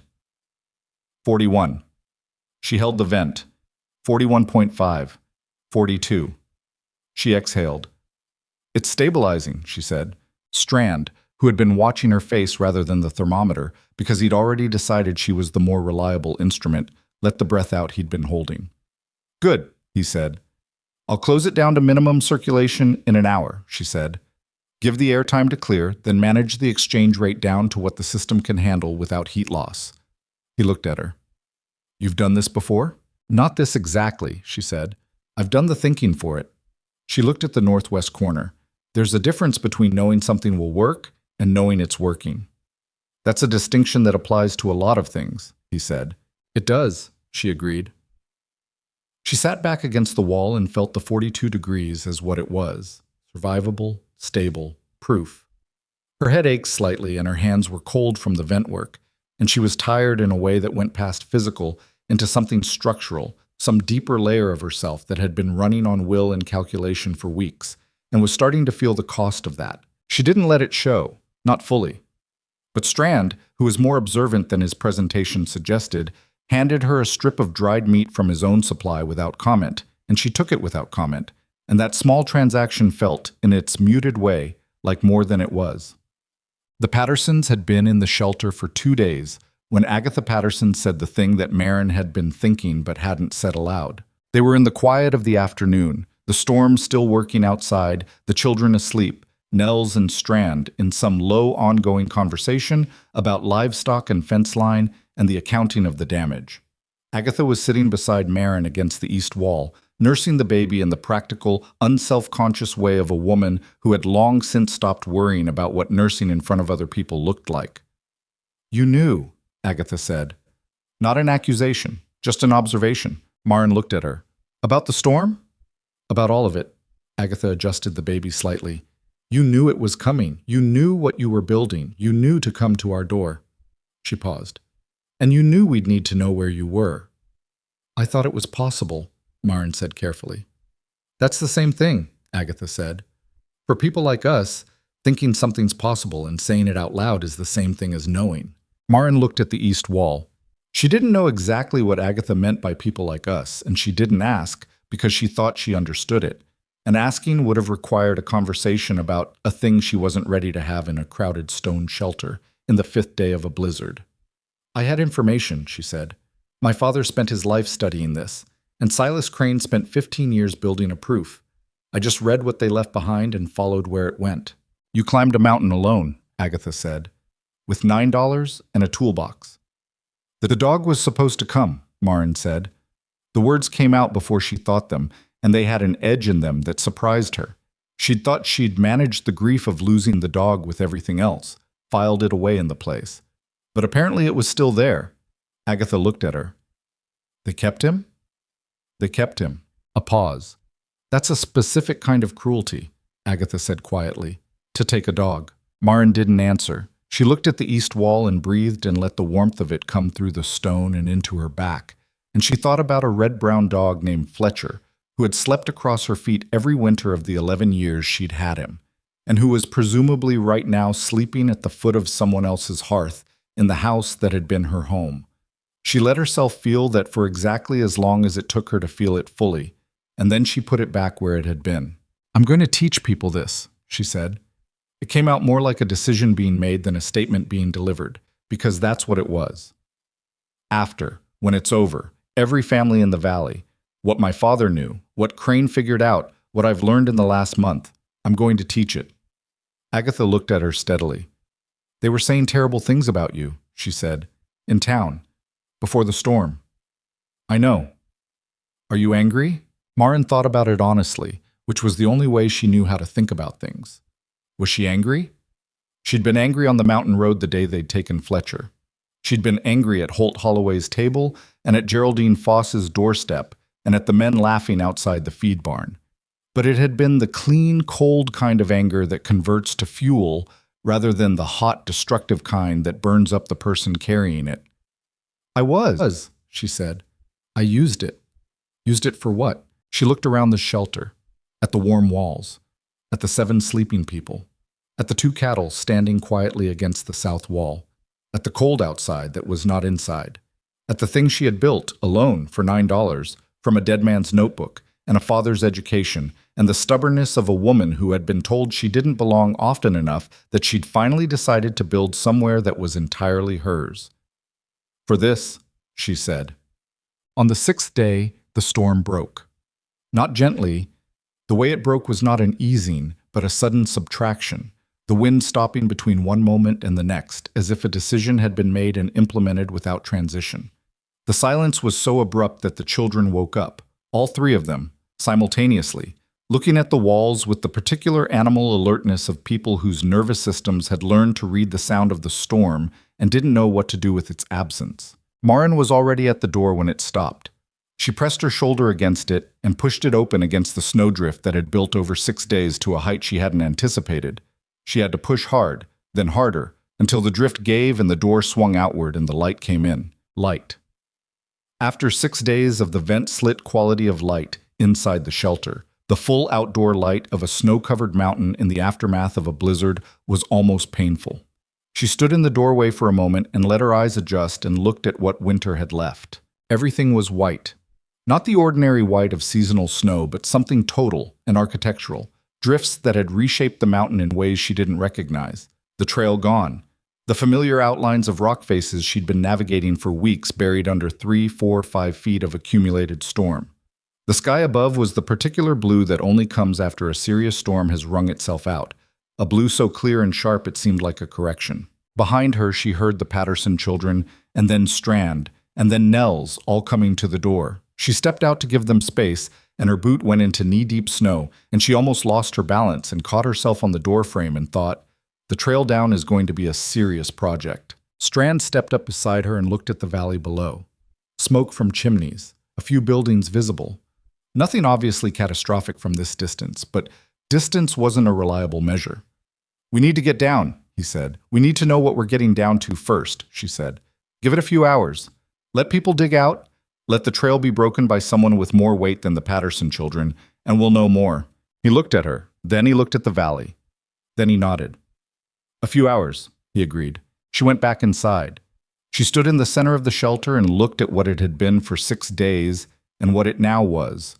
Walls still warm, air still good, 7 people alive and 2 cattle alive, in a $9 Outlaw's stone shelter on a mountain that the whole town had called cursed. She looked at her notebook on the floor, 23 pages of observations and calculations, and 1 sentence about patience that she'd written at 3 in the morning on the 4th day. She picked it up and turned to a clean page and wrote the date and the temperature, 44 degrees, with 7 people and 2 cattle. And then she wrote, storm ended, 6 days, system held. She looked at those 3 words for a moment. Then she added, Father was right, Crane was right. And then, below that, in handwriting that was more careful than the rest because she meant it more, I was right. She closed the notebook and put it in her coat pocket and went to help Agatha Patterson get 3 children ready to go back down a mountain in 5 feet of new snow because the storm was over and the valley needed to know what had happened up here, and what had happened up here was going to matter. Getting down the mountain took the better part of a morning. The trail she'd been navigating for 6 weeks had disappeared entirely under the storm's work, and what replaced it was a landscape that required constant rereading. Each step a negotiation between what she could see and what the snow was hiding underneath. Strand went first, which she allowed because he outweighed her by a significant margin, and his breaking of the surface told her things about depth and stability she needed to know before committing her own weight. Nels Patterson came second with the eldest child on his back. Agatha followed with the middle one. Marin came last with Bertram strapped against her chest inside her coat, his small face pressed against her collarbone. sleeping with the total unconsciousness of an infant who had decided the situation was manageable because the large, warm person was calm. She was not entirely calm, but she'd been performing calm long enough that her body had mostly caught up to the performance, and Bertram slept. The cattle they left at the shelter. Strand had made the calculation that getting them down this trail in this snow was more dangerous than leaving them with the stored warmth and the supply of dried feed he'd had in his saddlebag. He'd go back for them in 2 days when the trail was broken and the surface had firmed. He said this to Marin as a statement rather than a question, which she understood to mean he was asking if the shelter's warmth would hold without people in it. She told him yes, it would hold. The thermal mass didn't require human occupation to function. The stone held what the stone held regardless of whether anyone was inside to appreciate it. He nodded. He went back one more time to fill the cattle's water from her stored supply, then came back down and took the trail without another word. They made it to the valley floor by noon. The valley had taken damage. Not catastrophic, not the kind of damage that erases things permanently, but serious and visible and the kind that would take weeks to fully account for. 3 cabins had lost sections of their roofing to snow load. The Kiel fence line was down along its entire north run. 2 of the smaller outbuildings at the east claims had collapsed completely, and their timber was distributed across 50 yards of snow in a pattern that suggested they'd gone quickly in the night and not slowly. People were out. That was the first thing Marin noticed when they came off the mountain trail and onto the valley road. People were already out in the cold, digging and assessing and talking to each other with the particular energy that comes after a sustained emergency, when the danger has passed but the accounting hasn't started yet. It was the energy of people who were still running on the adrenaline of having survived something and hadn't yet transferred to the slower energy of figuring out what it cost. Some of them saw her coming down the trail with the Pattersons and Strand and stopped what they were doing. She registered the looking without making a thing of it. She was carrying a baby, and her feet were wet, and she needed to get Agatha and the children to warmth and food before she could deal with anything else. She went to the Hutchins house because it was the closest structure with smoke coming from the chimney. Dale Hutchins opened the door before she knocked. He'd seen them coming from the window, and his face went through a series of things in quick succession that she didn't have time to fully read before Vera came to the door behind him and said, "Get them inside, Dale, for heaven's sake." And that was that. Inside was warm and close and smelled like wood smoke, and the particular smell of a house that has been sealed against serious cold for 6 days. Vera had soup going, which was either fortuitous or the result of the frontier woman's instinct for having something on the fire when things were bad. The Patterson children ate with the single-minded urgency of small people who had been surviving on dried provisions for 6 days and recognized soup as a different category of thing entirely. Marin sat at the Hutchins table and held a cup of something hot and let herself feel how tired she was for about 4 minutes. Then she put it down and looked at Dale. "What's the damage?" she asked. He told her what he knew, which was incomplete but directional. 3 roof failures, 2 collapsed outbuildings, no deaths in the valley floor that he'd heard of yet. But Thomas Keel's situation was unknown because nobody had gotten to his cabin, and the family on the Far East claim, the Wentworths, hadn't been seen. Hector Strand was already talking about getting horses out to check the outlying properties as soon as he could get back to his own stable. "Thomas Keel," she said. She looked at Strand across the table. "I know," he said. "He's on my list." "He's first on your list," she said. "He's first," Strand agreed. She looked at Vera, who was ladling soup for Agatha Patterson with the efficient grace of a woman who knew how to manage a crowded kitchen. "Vera, what's your wood situation?" Vera glanced at her. "We're all right. Used more than we should have in the first 3 days. I didn't manage the fire well, which is on me. But we have enough to finish the winter if we're careful."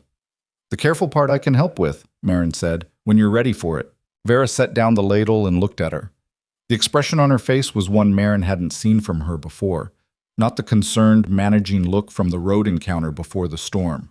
Not the polite, careful look from 11 years of being Calvin Holloway's wife. Something more direct than either of those. "I'll be ready for it whenever you have the time," she said. It was simply said, but it meant something, and they both knew it. Strand got to Thomas Keel by early afternoon. She was not with him when he got there. She'd stayed in town at Orville's office, which had become a kind of informal coordination point for the post-storm accounting, people coming and going with information about damage and need, and the slow accumulation of the winter's actual cost. But she heard about it from Strand himself when he came back 2 hours later, and the story of it stayed with her. Keel had been in his cabin. His wood supply had run out on the 4th day of the storm, which was roughly what she'd calculated when she'd visited him before it hit. He'd done what she'd told him to do, sealed every draft he could find, concentrated himself in the single room with the best wall exposure, reduced his physical activity to minimum to slow his body's demand for heat. He'd been cold, not dangerously cold. His core temperature, by Strand's practical assessment, was low but functional, and he'd been coherent and alert when Strand came through the door. On the table beside him was a paper she'd given him, a written version of the draft management techniques, which she'd started preparing after the 3rd or 4th household visit, when she realized she couldn't be at every door to reinforce the verbal explanation.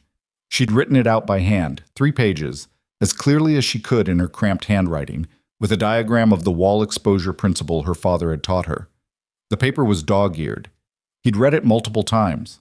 He said, Strand told her, sitting across from her at Orville's desk, that he'd read it so many times he could have written it himself by the end. He paused. He was alive because of what was on that paper, Marin. Not dramatically. Not in a way he made a speech about. He just said it plainly. I'd have gone to sleep and not woken up on the 5th night if I hadn't known what to do.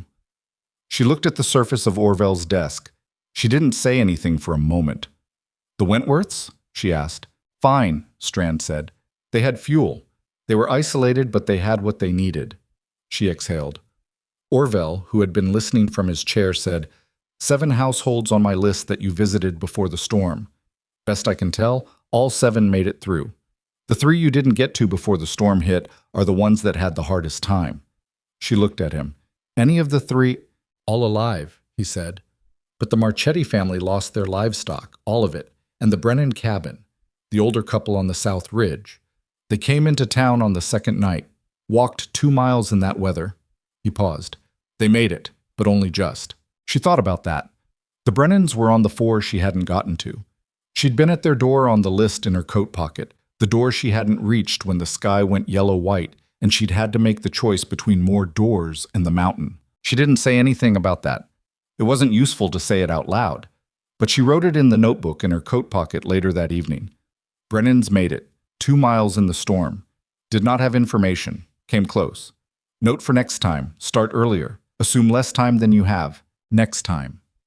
She'd written it without thinking, and then looked at it and understood what it meant. She had already decided there would be a next time. Not this winter. This winter was still ongoing, still had 6 or 8 more weeks of serious cold in it. But in the accounting of her future, she had already committed to a pattern of behavior that included preparing people before the next emergency. She wasn't sure when she'd decided that. Somewhere between the east wall and the Hutchins table, probably. Maybe in the shelter on the 4th night with Agatha Patterson's question still in the air. She closed the notebook. The first person she didn't expect to see came to her 3 days after the storm. She'd been staying at the Hutchins house temporarily. Vera had offered, and she'd accepted, because the mountain trail was still difficult, and she needed to be in town for the next week or 2 to be useful, and the shelter was functional without her. But the town was not. Not in the specific way she was beginning to understand she could be useful to it. She was at the kitchen table working on an expanded version of her draft management notes when she heard hoofbeats outside, and then Vera's voice at the door, and then a pause that had a particular quality to it. The pause of someone being told to wait while someone else decides something. Vera came into the kitchen with an expression Marin couldn't read. There's someone at the door, she said. For you. Who? Vera looked at the table instead of at Marin. Holt Holloway. The sentence sat in the room. Marin looked at her pen. She set it down with deliberate care. Tell him I'll be out in a moment, she said. She sat for a moment longer than a moment. She was not going to pretend this was nothing. Holt Holloway at her door. At Vera Hutchins' door, the house she was staying in because his family had put her out into a winter that had tried to kill the entire valley, was something. She needed to decide what kind of something before she went to the door. She went to the door. Holt was on the porch. He was not what she'd expected. She'd built him up in the weeks since the settlement table into a kind of solid monument to a specific kind of male authority, and the man on the porch was smaller than that monument, or at least differently scaled. He looked tired. He was wearing the same kind of practical frontier clothing she'd always seen him in, but it sat differently on him now, and she couldn't tell if something had actually changed in him or if she was just seeing him for the first time from a different position. "Marin," he said. "Holt." She didn't invite him in. She stood in the doorway. He looked at her for a moment, and she could see him working through something, some prepared version of this conversation that was encountering the actual version and finding them different. "I heard about what you did," he said, "during the storm. The Patterson family. Old Keel." "I heard you had some losses at the ranch," she said. It came out more neutral than she felt, which was what she'd aimed for. He nodded. 7 head. Could have been worse." He paused. "I've been hearing things, Marin, about the shelter, about what you built up there."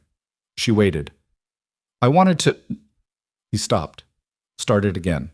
The restart cost him something. She could see it. "I wanted to say that I handled things badly. After Calvin. The settlement. You handled it the way you planned to," she said. He looked at her. "Yes," he said. "I did. And I'm saying I shouldn't have." She studied his face. She'd known Holt Holloway for 11 years. Not well. Not in the way of people who choose each other, but in the way of people who share a periphery. She knew when he was being straight and when he was being managed. And right now, standing on this porch in the cold with his hat in his hands, he'd taken his hat off, which she'd noticed and filed. He was being straight. It was possible the storm had done something to him. It was possible losing 7 head of cattle had done something to him. It was possible some version of shame had been working in him since the settlement and the storm had cracked it open. None of that changed what had happened. But she was not a woman who confused things with each other. "What do you want, Holt?" she asked. He looked at his hat. "I want to know if there's anything I can do." He looked up. "For what you're doing. Whatever that is now.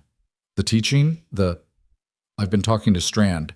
He says you're planning to go around to every cabin in the valley." "I am. I've got 6 families on my land claim. Winter hands, some of them. They didn't all get through well." He paused. "I'd like you to come talk to them, if you're willing." She looked at him for a long time, long enough that it was uncomfortable. She wasn't doing it to be cruel. She was doing it because this was a decision she was making in real time, and she wanted to make it clearly, rather than in the blur of the moment. "I'll come," she said. "But I come as myself and I tell them what I know, and I don't need you in the room." He blinked. "All right." And Fletcher comes home. The silence that followed was the silence of someone who had not prepared for this specific demand and was now accounting for it rapidly. "The dog," he said. "My dog," she said. "He was mine before Calvin, and he was mine during, and I want him back." Holt looked at her for a long moment. She held his gaze without difficulty. Whatever he'd expected this conversation to be, she could see it wasn't this, and she felt a clear, cold satisfaction at that which she didn't try to hide. "I'll bring him," he said. "Good," she said. "Come to the Hutchins place Thursday morning. I'll ride out with you." She went back inside without ceremony. She sat down at the table and picked up her pen and looked at the draft management notes, and found she couldn't see the words for a moment. Her hands were steady, but something else wasn't, some interior thing that had been tightly managed for a long time and was now recognizing that it didn't have to be managed quite as tightly. Vera appeared in the kitchen doorway. She said nothing. She just looked at Marin with an expression that was the expression of a woman who had been at the door and heard enough. And after a moment she went to the stove and came back with a cup of coffee and set it beside Marin's hand and went away again. Marin picked up the cup. She went back to her notes. Thursday came and Holt came and Fletcher came. The dog saw her from the gate and covered the 20 feet between them in the time it takes to register that something important is happening. And then he was against her legs and she was down on one knee in the frost with her hands on either side of his face, and he was doing the thing he'd always done. The particular low, steady sound that wasn't quite a whine and wasn't quite anything with a name, just the vocalization of an animal that had been confused for a long time and was now not confused. She held him for longer than was practical. She pressed her face into the fur at the back of his neck and breathed. And she didn't care who was watching or what it looked like, or whether it was the kind of thing a woman was supposed to do in public on the main road. Fletcher smelled like the ranch, like pine and cattle and the specific soap of the Holloway household, which was not her soap, and it hurt in a specific way she hadn't anticipated. But he was there, and he was warm, and he pressed against her as if he intended to stay pressed there indefinitely. And after a moment she stood up and he fell into step at her left side exactly where he'd always walked, and that was that. She rode out to the Holloway claim with Holt, with Fletcher trotting alongside. The ride was mostly quiet, which suited both of them. She'd decided she wasn't going to work at filling the silence, and apparently neither was he, and the resulting absence of conversation was not exactly comfortable, but it was honest, which she preferred. The 6 families on the Holloway claim were a mixed population: 2 year-round hands with families, 3 seasonal workers who'd been caught by the storm and hadn't made it back to wherever home usually was, and 1 elderly couple, the Haynes, who'd been on the claim for decades and showed it in the specific worn-in way of people who've been somewhere long enough to have stopped noticing its features. They gathered in the largest cabin at Holt's arrangement, and Marin came in and sat on a chair someone brought her and looked at the room and understood immediately that the arrangement was wrong. She was sitting in front of them like a presentation. She didn't do presentations. She stood up. "I'm going to walk through each cabin with whoever lives in it and look at the drafts and the wall exposures," she said. "That's more useful than me talking at you for an hour. Who wants to go first?" A hand went up, then 2 more. She nodded at the first one, a woman named Rosa, who had the efficient manner of someone used to solving problems. And they went to Rosa's cabin, and Marin went through it the way she went through all the cabins, starting at the floor level where the cold actually entered, working upward, pressing her hands to the walls to read their temperature differential, finding the specific ways this specific cabin was losing heat that no one had noticed because they'd been happening slowly enough to normalize. Rosa's cabin had a gap under the kitchen threshold that was losing heat at a rate Marin estimated had cost them a cord of wood over the winter. A cord, just from one gap. Rosa looked at the gap and then looked at Marin with an expression of genuine offense, the way you look when you discover you've been robbed by something you walked past every day. "Stuff it with clay and tallow," Marin said. "You've got both. And this corner," she pressed her palm to the northwest corner, "is your coldest wall. Don't sleep near it. Don't store food you want to keep unfrozen near it. Sleep near the east wall, always." "Why the east wall?" "Morning sun. It gets the first light of the day and holds it longest because the cold of the night settles on the north and west. Your east wall has been doing work you haven't been giving it credit for." Rosa put her hand on the east wall. She held it there for a moment with the focused attention of someone hearing a piece of music they'd been living next to without listening to. "It is warmer," she said. "It's been warmer all winter," Marin said. "You just didn't know to use it." They went through 5 more cabins. At each one, Marin found something. Not always the same thing, never exactly the same thing, because every structure was different, and the cold found its way in differently every time. This was something her father had taught her, and that she'd been confirming all winter. There was no single solution, only a principle that you applied to each specific situation with the attention it required. The principle was the same. The application was always different. The Haynes couple were last. They were in their 70s, both of them, and they'd survived this winter the way very old people sometimes survive hard things, through a combination of long-practiced frugality that accidentally incorporated some correct principles, and the simple stubbornness of people who had survived enough winters that they'd stopped being surprised by them. Their cabin was better insulated than she'd expected, mostly by accident. Decades of small repairs had sealed gaps she'd have otherwise found. But their east wall was covered by a large piece of furniture, a heavy wardrobe they'd brought from somewhere with a past life in it, and the wardrobe was blocking the very surface that would have given them the most heat. She stood in front of the wardrobe and looked at it. "Can this be moved?" she asked. Old Thomas Haynes looked at the wardrobe. He looked at his wife. His wife looked at the wardrobe. "My mother's," his wife said. "I understand," Marin said. "I'm not saying get rid of it. I'm saying even moving it 6 inches away from the wall would let the air circulate differently, and you'd feel it." Mrs. Haynes looked at the wardrobe for a long time. Then she said, "Thomas, 6 inches." Thomas Haynes moved the wardrobe 6 inches. He pressed his hand to the wall behind it. He looked at Marin. "Well," he said, "just that."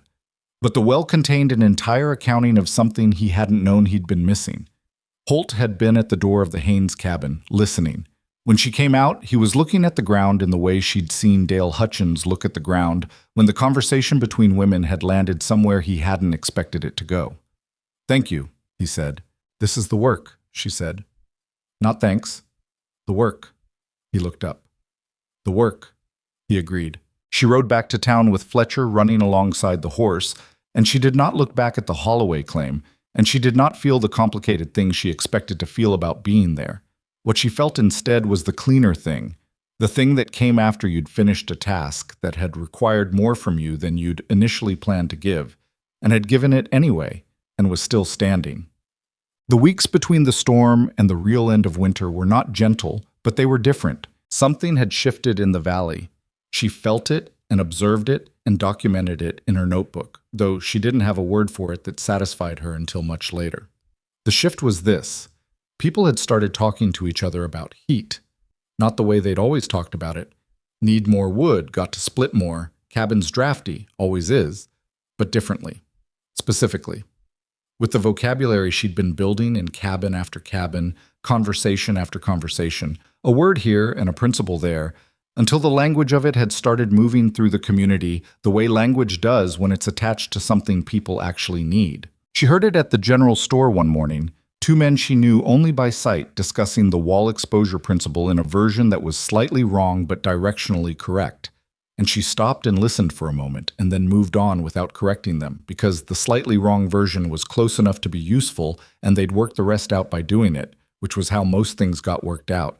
She heard it at the mill when Miles Draper asked his workers which direction the new storage building should face, and one of the younger ones said east, said it without having to think about it, said it with the confidence of someone who had been told this and had absorbed it as a principle.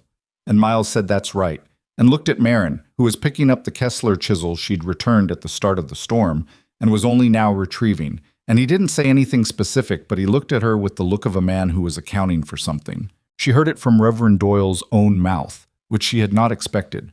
He'd come to find her at the Hutchins house one evening, and he came in without the managing caution. He'd had the first time up the mountain, and he sat across from her at the table and said, "I owe you more than holding my concerns, Marin." He said it plainly, which was the way she'd asked him to be plain, and she gave him credit for remembering that. "What do you want to do about it?" she asked. He looked at his hands. "I want to help. Whatever you're doing next. The documentation. Orville tells me you've been writing it all down. I'd like to help make it available, more broadly." She looked at him. "You have paper." "I have paper," he confirmed. "And time. And the standing to put something in front of people that they might not pick up from other sources." It was a careful way of saying something about credibility and social architecture that she understood immediately and didn't like and also couldn't argue with because it was true. A thing written up and presented through Reverend Doyle would be read by people who would not read the same thing if it came from the wide widow who'd bought the cursed shelter. That was the arithmetic of the valley, and she had learned this winter that you could be angry about the arithmetic or you could use it. She'd made that choice before, and she made it again. "All right," she said.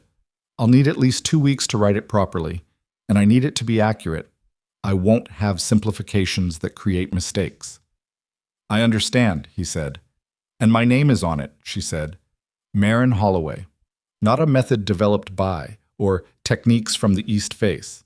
My name." He held her gaze. "Your name," he said. It took her 2.5 weeks to write the document, working in the mornings at the Hutchins table with Fletcher across her feet, which was where he always was now and would remain. She wrote it the way her father had written his notes, plainly, precisely, with diagrams she copied from Crane's notebook and her own, giving credit to Crane where Crane's mathematics were the source, and to her father where her father's principles were the source, and to herself where the 3 weeks of observation and the storm itself had produced something that wasn't in anyone else's notes. Doyle copied it out 3 times in his better handwriting. Hers was functional, but not easy. And the 3 copies went to Orville's office, the general store notice board, and the mill, where Miles Draper nailed it to the wall beside the door, and it stayed there through the rest of the winter and was read by everyone who came and went, and several people who came specifically because they'd heard there was something on the mill wall worth reading. Orville came to find her on a Tuesday morning in late January with the look of a man carrying information he wasn't sure how to deliver. She was at the shelter. She'd been going up 2 or 3 times a week, partly to maintain the system and partly because it was hers, and she needed to be in it. And he came up the trail with the careful footing of someone who'd learned from an earlier visit that the East Face Trail required attention. She saw him coming and waited at the door. Fletcher stood beside her, alert, reading the approaching figure with the full concentration of a dog who had decided his job was to evaluate situations before she did. "Tate," she said when he got close enough. "Marin." I was breathing from the climb. He stopped and collected himself. "I've been making a record," he said, "of this winter. What happened, what the damage was, how people fared." He reached inside his coat and produced a folded paper. "I want you to see it." She took the paper. It was a table in his careful marshal's handwriting, a list of every household in the valley, with notations about their fuel situation going into the storm, their damage during it, and their status after. She read it slowly, because it deserved to be read slowly. 9 of the 13 households she'd visited before the storm had made it through the worst 6 days with manageable fuel consumption, significantly better than comparable households she hadn't visited. 3 of the 4 she hadn't reached had experienced serious hardship. The one exception was the Wentworths, who'd had independent resources. At the bottom of the page he'd written, in his dry, factual Marshall style, "Comparative analysis suggests households with prior knowledge of draft management and wall exposure principles used approximately 35 to 40% less fuel during the 6-day storm period than comparable households without this knowledge. No fatalities recorded in this valley. 2 near fatalities among households without prior contact with Holloway methods." She read that sentence twice. She folded the paper and held it. "Why are you showing me this?" she asked. "Because it's documentation," he said, "and because I think documentation matters for what comes next." He looked at her steadily. "Spring's going to come, Marin. People are going to get busy with their own business. They're going to forget some of what they learned this winter because that's what people do. They forget the emergency when the emergency is over. I don't want that to happen with this." She understood what he was actually saying. He was saying, the documentation makes it harder to dismiss. The documentation makes it harder for the valley to rewrite the story of this winter into something that doesn't include her, doesn't credit what she knew and did and taught. He was a marshal and a practical man, and this was his version of protection. "I'll keep my own record," she said. "Good," he said. "I'll keep mine. And I'd like to put something in front of the county land office, a formal report on the shelter's thermal properties and the techniques you've developed. It's unusual enough that it should be on record beyond this valley." She looked at him. "Why?" "Because in 5 years, or 10, or 20, if someone needs to know this, they should be able to find it." He paused. "And they should know where it came from." She stood with that for a moment. Outside, the mountain was very quiet in the particular way of late January. The worst of the cold settled in and committed. The violence of the December storm passed. Everything waiting with the patient resignation of a landscape that has seen this before and knows it ends. "All right," she said. "I'll write the formal version. You put it where it needs to go." He nodded. He looked at the shelter. "How does it feel?" he asked. It was an odd question from him, not his usual register. She understood what he was asking. "It feels like mine," she said. "Good," he said. "That's how it should feel." I went back down the mountain. She went inside and sat against the east wall with Fletcher pressed against her left side and her notebook open on her knees. And the stone was warm the way it was always warm now, the way she'd stopped noticing because it had become reliable. And reliable things have a way of becoming invisible, which was the only thing she wanted this to be eventually. Not remarkable, not extraordinary, not the thing the Wide Widow built in the Outlaw's cursed shelter. Just knowledge, just warm walls, just a thing that worked. She wrote for 2 hours. When she stopped, the light from the vent slits had gone the gold of late afternoon, and the valley below the ridge was disappearing into the blue shadow that came before dark. And she could see from where she sat 3 separate columns of smoke rising from 3 separate cabins that she had been to this winter. 3 families managing their fires differently than they had been managing them before she came to their doors. She watched the smoke for a while. Then she closed her notebook and put it in her coat pocket and sat a little longer against the warm wall. Because there was no rule that said she had to be always moving, always proving, always justifying the space she took up in the world. The stone was warm. The dog was beside her. The valley was below her, smoke rising from cold chimneys in the early dark. She had earned the right to sit still for a few minutes. She took it. February came in quieter than January had been, which in this valley meant it was still serious but no longer trying to prove something. The temperatures held below freezing through most of the month, but with the particular settled quality of cold that is committed to its position rather than the aggressive, attacking cold of the December storm. People were tired. That was the dominant texture of the valley in those weeks. Not defeated, not desperate anymore. but tired in the deep way of people who had spent 2 months in sustained physical and emotional vigilance and were now slowly coming down from it. Maren felt it too. Honest with herself to say she didn't. There were mornings at the Hutchins table when she sat with her coffee and her notebook and couldn't immediately locate the energy she'd been running on for the last 8 weeks. Mornings when the list of things still to do felt heavier than the list of things accomplished, which was a reversal of the ratio she'd been maintaining. Fletcher noticed before she did the way dogs notice things. He'd put his head on her knee on those mornings and look up at her with the specific expression of an animal communicating that he was present. And she didn't have to do anything about that. She didn't call it what it was. She called it winter fatigue, and she managed it the way she managed most things, by identifying the specific component that most needed addressing and addressing that one first. In this case, the specific component was that she'd been operating in reaction mode since the storm ended, going where she was needed, responding to requests, teaching the same core material in 14 different variations to whoever came to her door or whose door she was sent to. She hadn't stopped since the storm broke. She needed to stop. She took 2 days and went to the shelter alone. Not to work. She brought her notebooks and Crane's notebook and her father's 20 pages, but she brought them as company rather than as a task list. She sat against the east wall with Fletcher and the warmth she'd built, and she let herself be in the thing she'd built without immediately extracting utility from it. And on the second day, she understood what she'd been circling around in those heavier mornings. She'd been waiting for someone to tell her she was done. It was such a particular and human failure that she could almost laugh at it, sitting alone in a stone shelter on a mountain in February.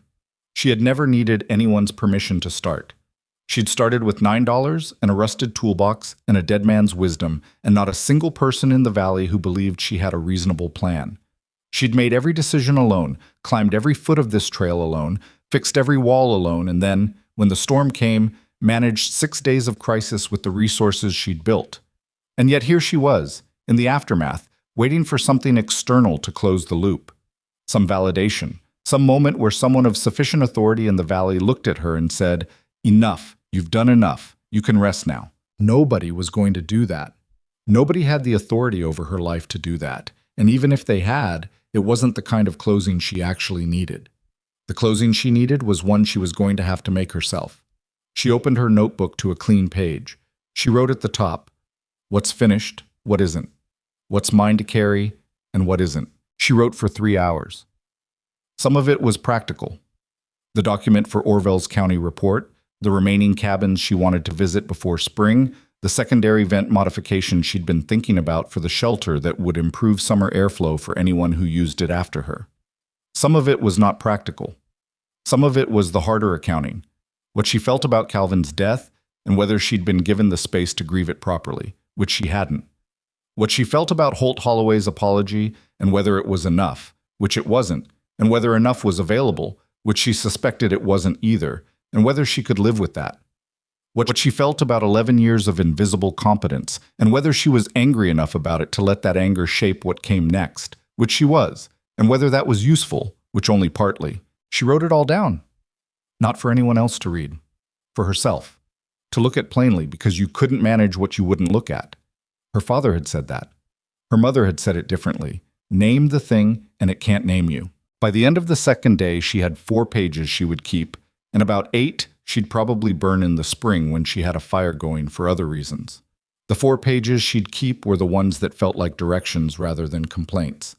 The 8 pages were the complaints, and she needed them, but they weren't a plan. She went back down the mountain on the 3rd morning with Fletcher and a clearer sense of what was hers to carry. The formal document for Orville took her most of February to complete. Not because the writing was hard. She'd been writing versions of this material all winter, and the structure was clear in her mind, but because she kept finding additional things she wanted to include, and she kept having to discipline herself against the impulse to make it comprehensive at the expense of making it readable. She showed a draft to Outlaw first, which was a decision she made without fully planning it. He came by the Hutchins house one evening to return a tool she'd lent his crew for a repair job on the East Claim, and she asked him to read what she had, and he sat at the table and read it with the same focused attention he'd given the shelter walls the day he'd helped with the west wall repair. When he finished, he looked up and said, "The section on mortar temperatures is too technical." She looked at him. Too technical for who? For a rancher. or a family that's never laid stone. You want them to know when to mix and when not to mix, not the chemistry of why. He paused. I know the why. It's useful to me, but you're writing this for everyone. She looked at the section. He was right. She rewrote it. He read the revision the next evening and said it was better. She thanked him, which she didn't always do fluently but managed this time, and he nodded and left, and she thought that Arlo was one of those quiet people who carried more than their size suggested, which was a thing she had particular appreciation for. She showed the next draft to Miles Draper, who read it standing up at his mill counter, and then looked at the wall where the earlier summary document was nailed and said, "This is better than that." She took it as the professional compliment it was. She showed it to Agatha Patterson, who'd become something she couldn't quite call a friend yet, but was in that direction. A woman she could be honest with, which was the more important qualifier anyway. Agatha read it slowly and said, "Put something in the beginning, something that tells people why they should keep reading." "It's a technical document," Marin said. "I know what it is," Agatha said. "Put something in the beginning anyway." She put something in the beginning. A paragraph about the December storm. Not dramatic, not written for effect, just the plain statement of what had happened in the valley, and what the document was attempting to do about the next time. She showed it to Agatha. Agatha read it and said, "That's it." She gave the final version to Orville on the last day of February. He read it at his desk while she sat across from him, and he read slowly, which was his way. And when he finished, he sat for a moment looking at the last page. "I'm sending this to the county land office and the territorial administration," he said. "Both." "That's what you said. I want you to know I mean it." He looked up. Marin, this is a serious document. This isn't a widow's notes from a hard winter. This is a technical and observational record that will mean something to people who read it carefully." He paused. "Silas Crane's mathematics are in here." "With credit," she said. "With credit," he confirmed. "And your father's principles. With credit. And my 3 weeks of observation and 1 blizzard of practical application," she said. "And that," he said, "all of it with names attached."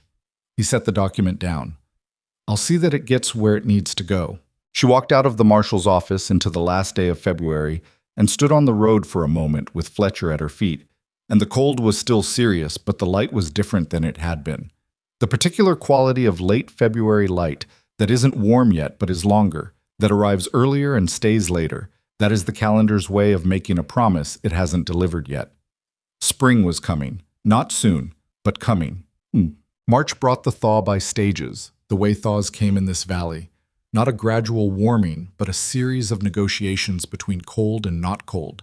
Days that climbed above freezing, followed by nights that dropped back down. The snow settling and compacting and slowly losing the argument it had been winning since November.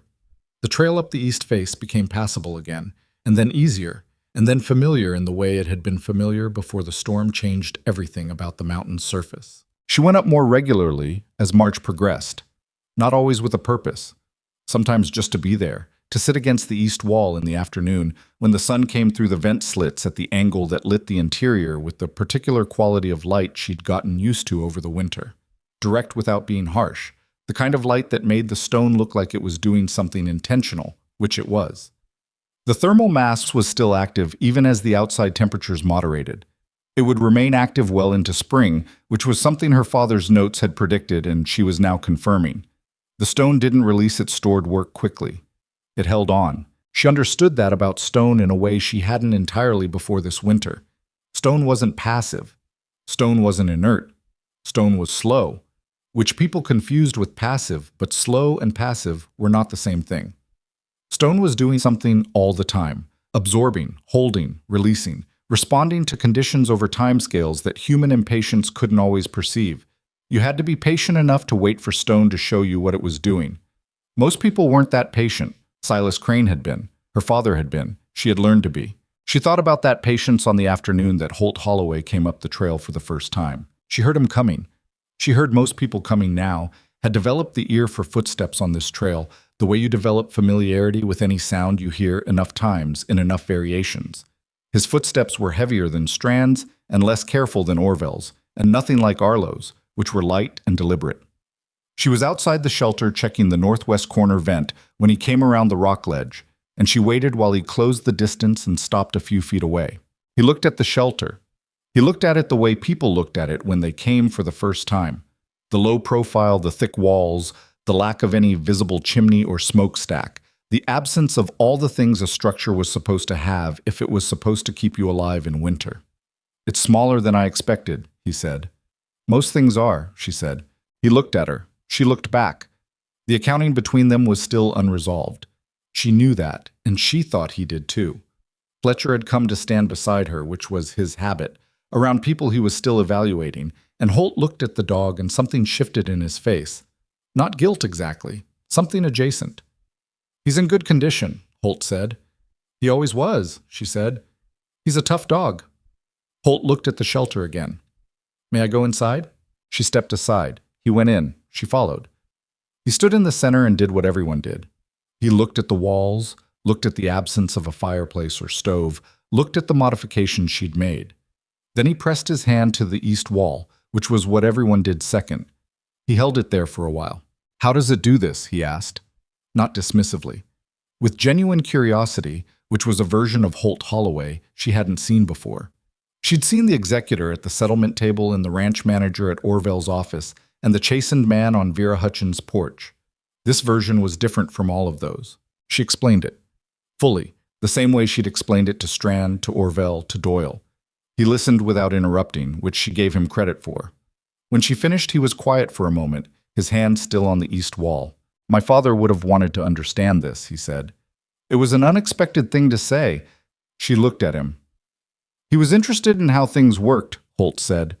"Not in the way of a practical man necessarily, in the way of someone who thought things deserved to be understood." He paused. "Calvin was more like him than I was." She didn't know what to do with that. She'd been prepared for almost any version of this conversation except one that went toward Calvin, toward the thing that still lived between them that had no resolution available except the imperfect kind. She looked at the wall instead of at him. "Calvin was curious about things," she said. "He just wasn't sure which things were worth being curious about." She paused. "We spent a lot of time figuring that out together." Holt said nothing for a moment. "I know he would have been on your side," he said, "about the shelter, about all of it." Another pause. "He would have been first up this trail." She felt that land and allowed herself to feel it rather than managing it immediately. It was true, and it hurt in the specific way of things that are true, and too late simultaneously. Calvin would have been first up this trail. He would have been enthusiastic and impractical, and he would have made some mistake in the first week that cost them both time. And she would have fixed it, and he would have been grateful in the uncomplicated way he was always grateful, and it would have been different. Not better in every dimension. She had learned things alone this winter that she could not have learned otherwise, but different in ways she wasn't going to finish grieving for a long time. "Yes," she said, "he would have." They were quiet. The shelter held them, and its warmth, and the complicated weight of the thing between them, and after a while Holt said, "What are you going to do, in spring, with this?" She'd thought about it. Keep the shelter, keep the record, go back to town.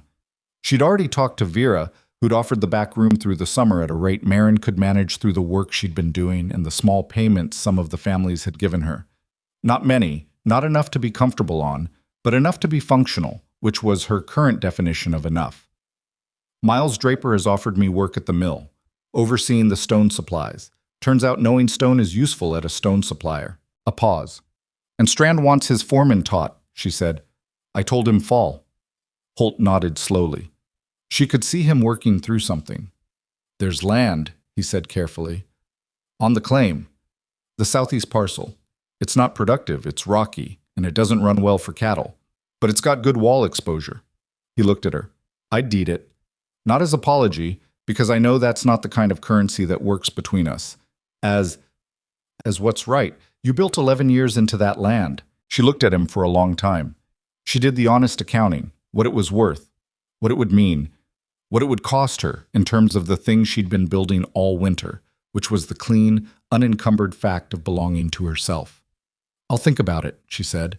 "Give me until spring is actual spring, not almost spring." "Fair," he said. He left the way he'd come. She stood at the shelter door and watched him go down the trail and thought about the parcel he'd described. Rocky, poor for cattle, south-facing. Good wall exposure. She thought about what it would mean to have land under her feet again, that was hers by deed rather than by marriage, or by purchase of a crumbling structure. She thought about all the ways it was complicated and all the ways it wasn't. Fletcher pressed against her leg. She reached down and put her hand on his back, and they stood at the door of the shelter together until Holt had gone around the rock ledge and the trail was empty again.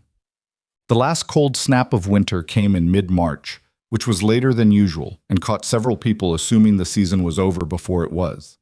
3 days of temperatures that dropped back to what they'd been in early December, not with the violence of the storm, but with the stubborn persistence of cold that has been asked to leave and hasn't decided to yet. Maren was ready for it, which was different from last fall.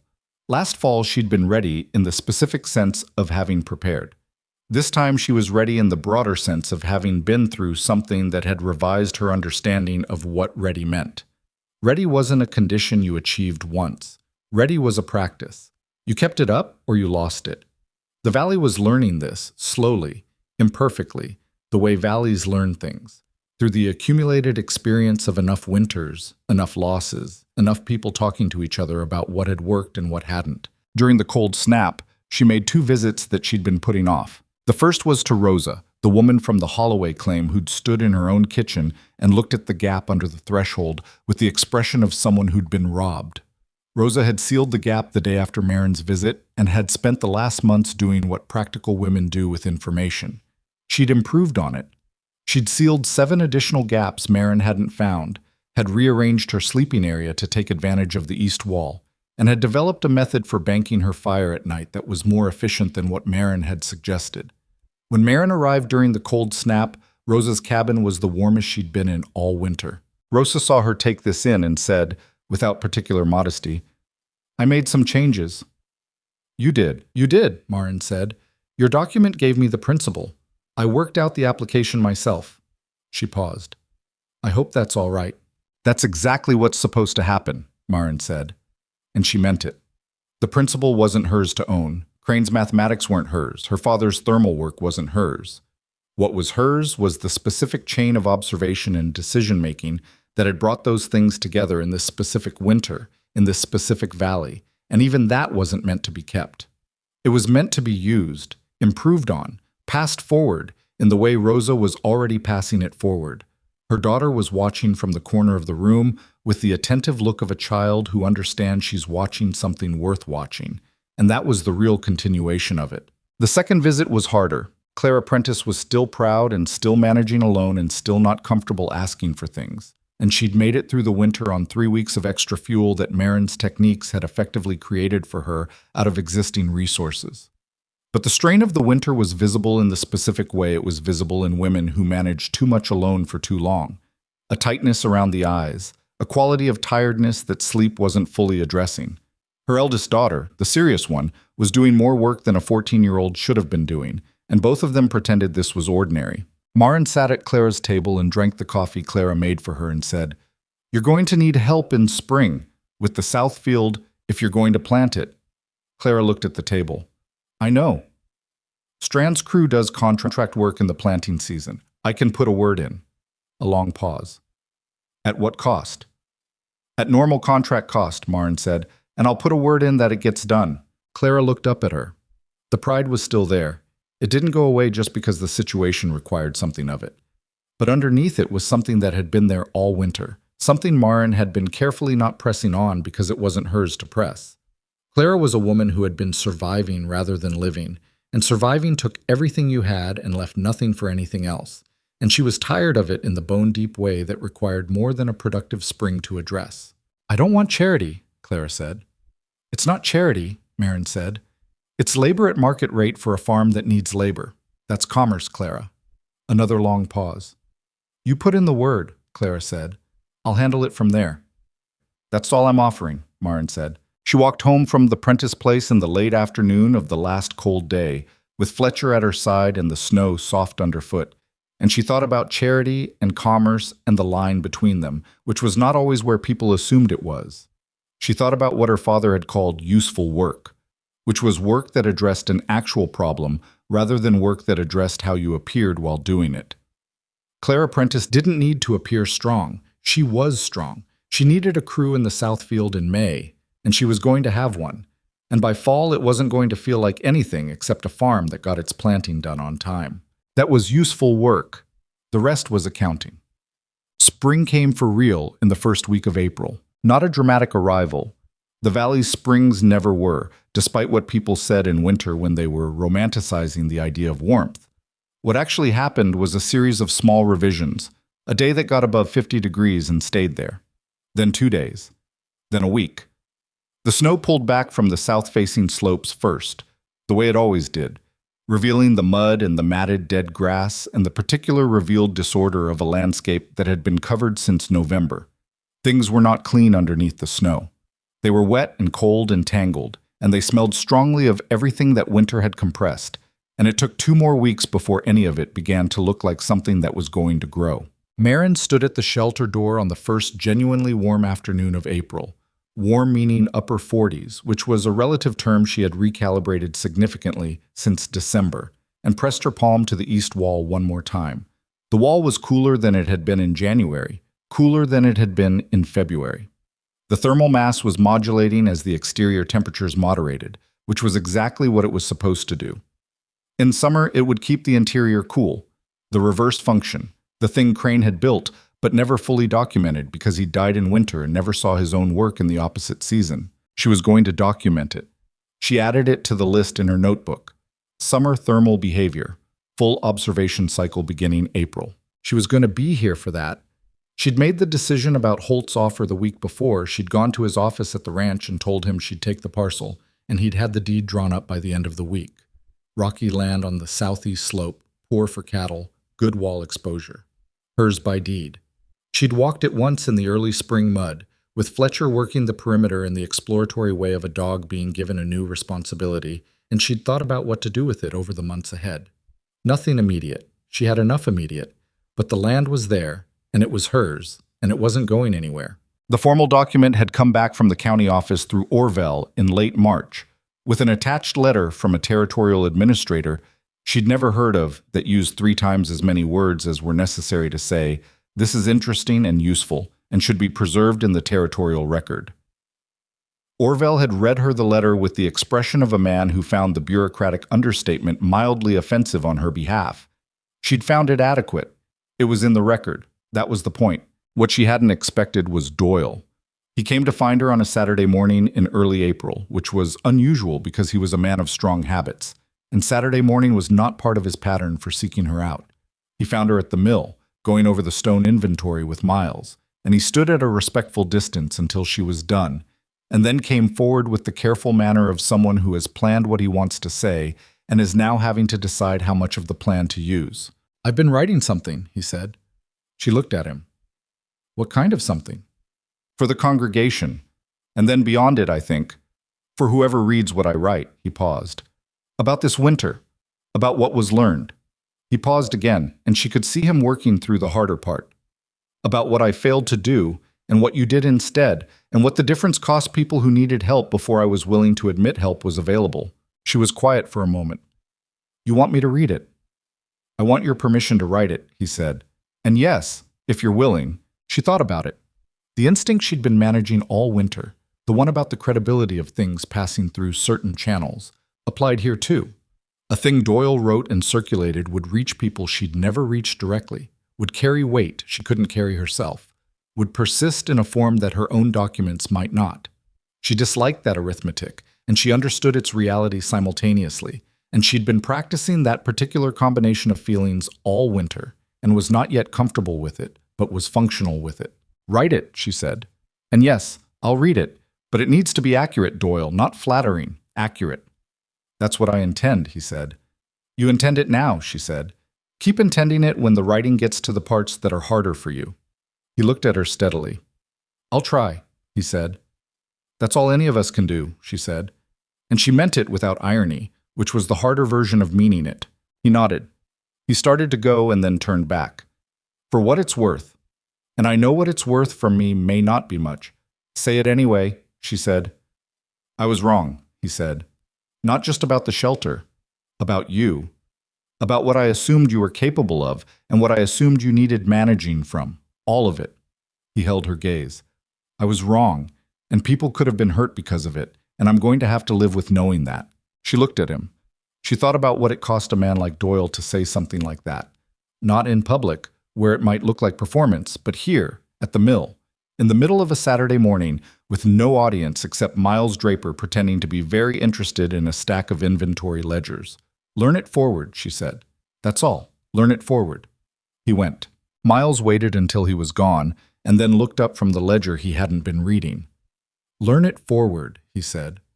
"It's what my mother used to say," Marin said. "You can't undo a thing. You can learn what it tells you and carry that." Miles nodded. He went back to the actual ledger. She went back to the stone inventory.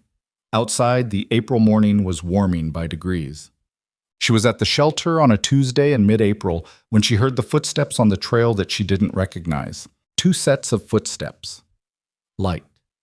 She stepped to the door and looked down the trail, and after a moment saw Agatha Patterson's eldest daughter, the 8-year-old, whose name was Nell, and Rose's daughter, the one who'd been watching from the corner. They were climbing the trail together with the particular determined expression of children who have been dared to do something or have dared themselves, which in her experience usually led to the same place. She stood at the door and waited. Nell arrived first, breathing hard, and looked at the shelter with the wide assessment of a child encountering something she'd been told about extensively and is now comparing to the description. "It's smaller than I thought," she said. Marin had heard this before. "Most things are," she said. Rose's daughter, Petra, she remembered now, arrived a few steps behind and looked at the shelter, and then at Marin with the directness of a child who has not yet learned that directness requires social management. "Can we go in?" she asked. She stepped aside. They went in. She followed and stood against the south wall and watched them do what everyone did. The looking at the walls, the absence of a fireplace, and then the hands on the east wall. Nell first, and then Petra, and the identical expression of people encountering warmth where they didn't expect it. "It's warm," Petra said. "The stone holds heat," Nell told her, with the confidence of someone who had been told this correctly and had kept it. "From the sun. And the air moves through the walls, and the stone gives the heat back." She pressed her palm flat. "My mother told me." "Your mother learned it from Marin," Petra said. Both of them looked at her. She looked back. They were 8 and 9 years old, these 2 girls, and they were standing in a stone shelter on a mountain in the 2nd week of April, with warm hands, and the specific knowledge of how those hands had gotten warm. They would carry this. They would carry it the way she'd carried her father's 20 pages for 11 years without knowing exactly when she'd need them. Not as a theory, but as an understood thing, something absorbed so completely it became part of how they read the world around them. She couldn't have named what she felt looking at them. It wasn't simple enough for a single word. "Do you want to know why the east wall is warmer than the others?" she asked. Both of them said yes. She explained it. She explained it the way she'd started explaining things to the youngest people who came to her. Not the mathematics first, not the abstract principle, but the thing you could feel and see and touch. The thing that was true in your hands before it was true in your understanding. The sun rises in the east. Stone is patient. Patient things hold what they're given. Your east wall has been working all winter while you slept. Nell listened with the attention of a child who was filing it. Petra asked a question halfway through. A good question about why the north wall was always colder, which led naturally into the explanation of shadow exposure and differential temperature. And Marin answered it and then asked Petra a question back, because that was how her father had taught her, by making the learning conversational rather than declarative. They stayed for an hour.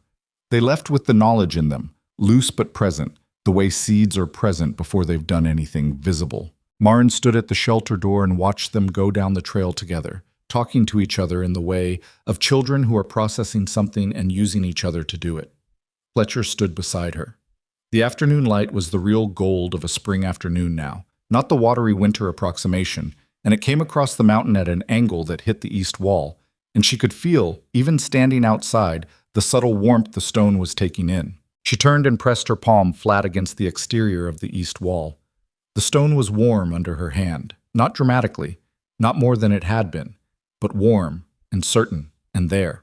She stood like that for a while. She wasn't thinking about anything specific. She was just in it, the late afternoon on the mountain, the warm stone under her hand, the trail below where 2 children were carrying something downhill that hadn't existed in this valley a winter ago. She was 43 years old and had $9 last November, and had built this with those $9 and a dead man's vision and her father's education and the stubbornness of a woman who had been told she didn't belong often enough to have stopped trying to belong anywhere except here, on this ridge, with this wall under her hand. She was not finished. She knew that. The parcel to the southeast was empty ground and would need thinking. The document at the county office was the beginning of something, not the end. Strand's foreman needed teaching in fall. Clara Prentice's south field needed planting in May. The summer thermal behavior of the shelter was unrecorded and needed a full observation cycle. Rosa was already improving on what she'd been taught, which was the best possible outcome and would produce questions Marin would need to be ready to answer. None of it was finished. It wasn't supposed to be finished. What was finished or not finished, exactly, but arrived at. The way you arrive at a place that you didn't know you were heading toward until you were standing in it was something she didn't have a clean word for. The winter had taken things from her. Calvin, her home, her certainty about what her life was supposed to look like. It had also given her things she would not have found any other way. She was not grateful for the taking. She would not dress that up. But she was clear-eyed about the giving, and she was not going to refuse what the winter had handed her by pretending she'd had it all along. She took her hand off the east wall. She looked at the valley below, where the smoke from the chimneys was lighter now. Not the heavy smoke of desperate burning, but the easy smoke of fires tended well, by people who understood more about warmth and stone and careful management than they'd understood 4 months ago. She'd done that. Not alone. Never entirely alone. Not Crane, not her father, not Miles and Arlo and Orville and Agatha Patterson and all the others who'd carried various pieces of it. But she'd been the person who'd brought the pieces together in this valley, in this winter. And she was not going to be small about that, because being small about it was its own kind of dishonesty. She had been right. The stone remembered, the warmth held, the knowledge moved. She called Fletcher and he came and they went back inside and she sat against the east wall for the last time that day. And the stone was warm against her back, and the light came through the vent slits in long gold lines across the floor, and outside the valley was entering spring. She opened her notebook. She turned to a clean page. At the top she wrote, April 14th, Observations on Summer Thermal Behavior, Day 1. She looked at the words for a moment. Then she began.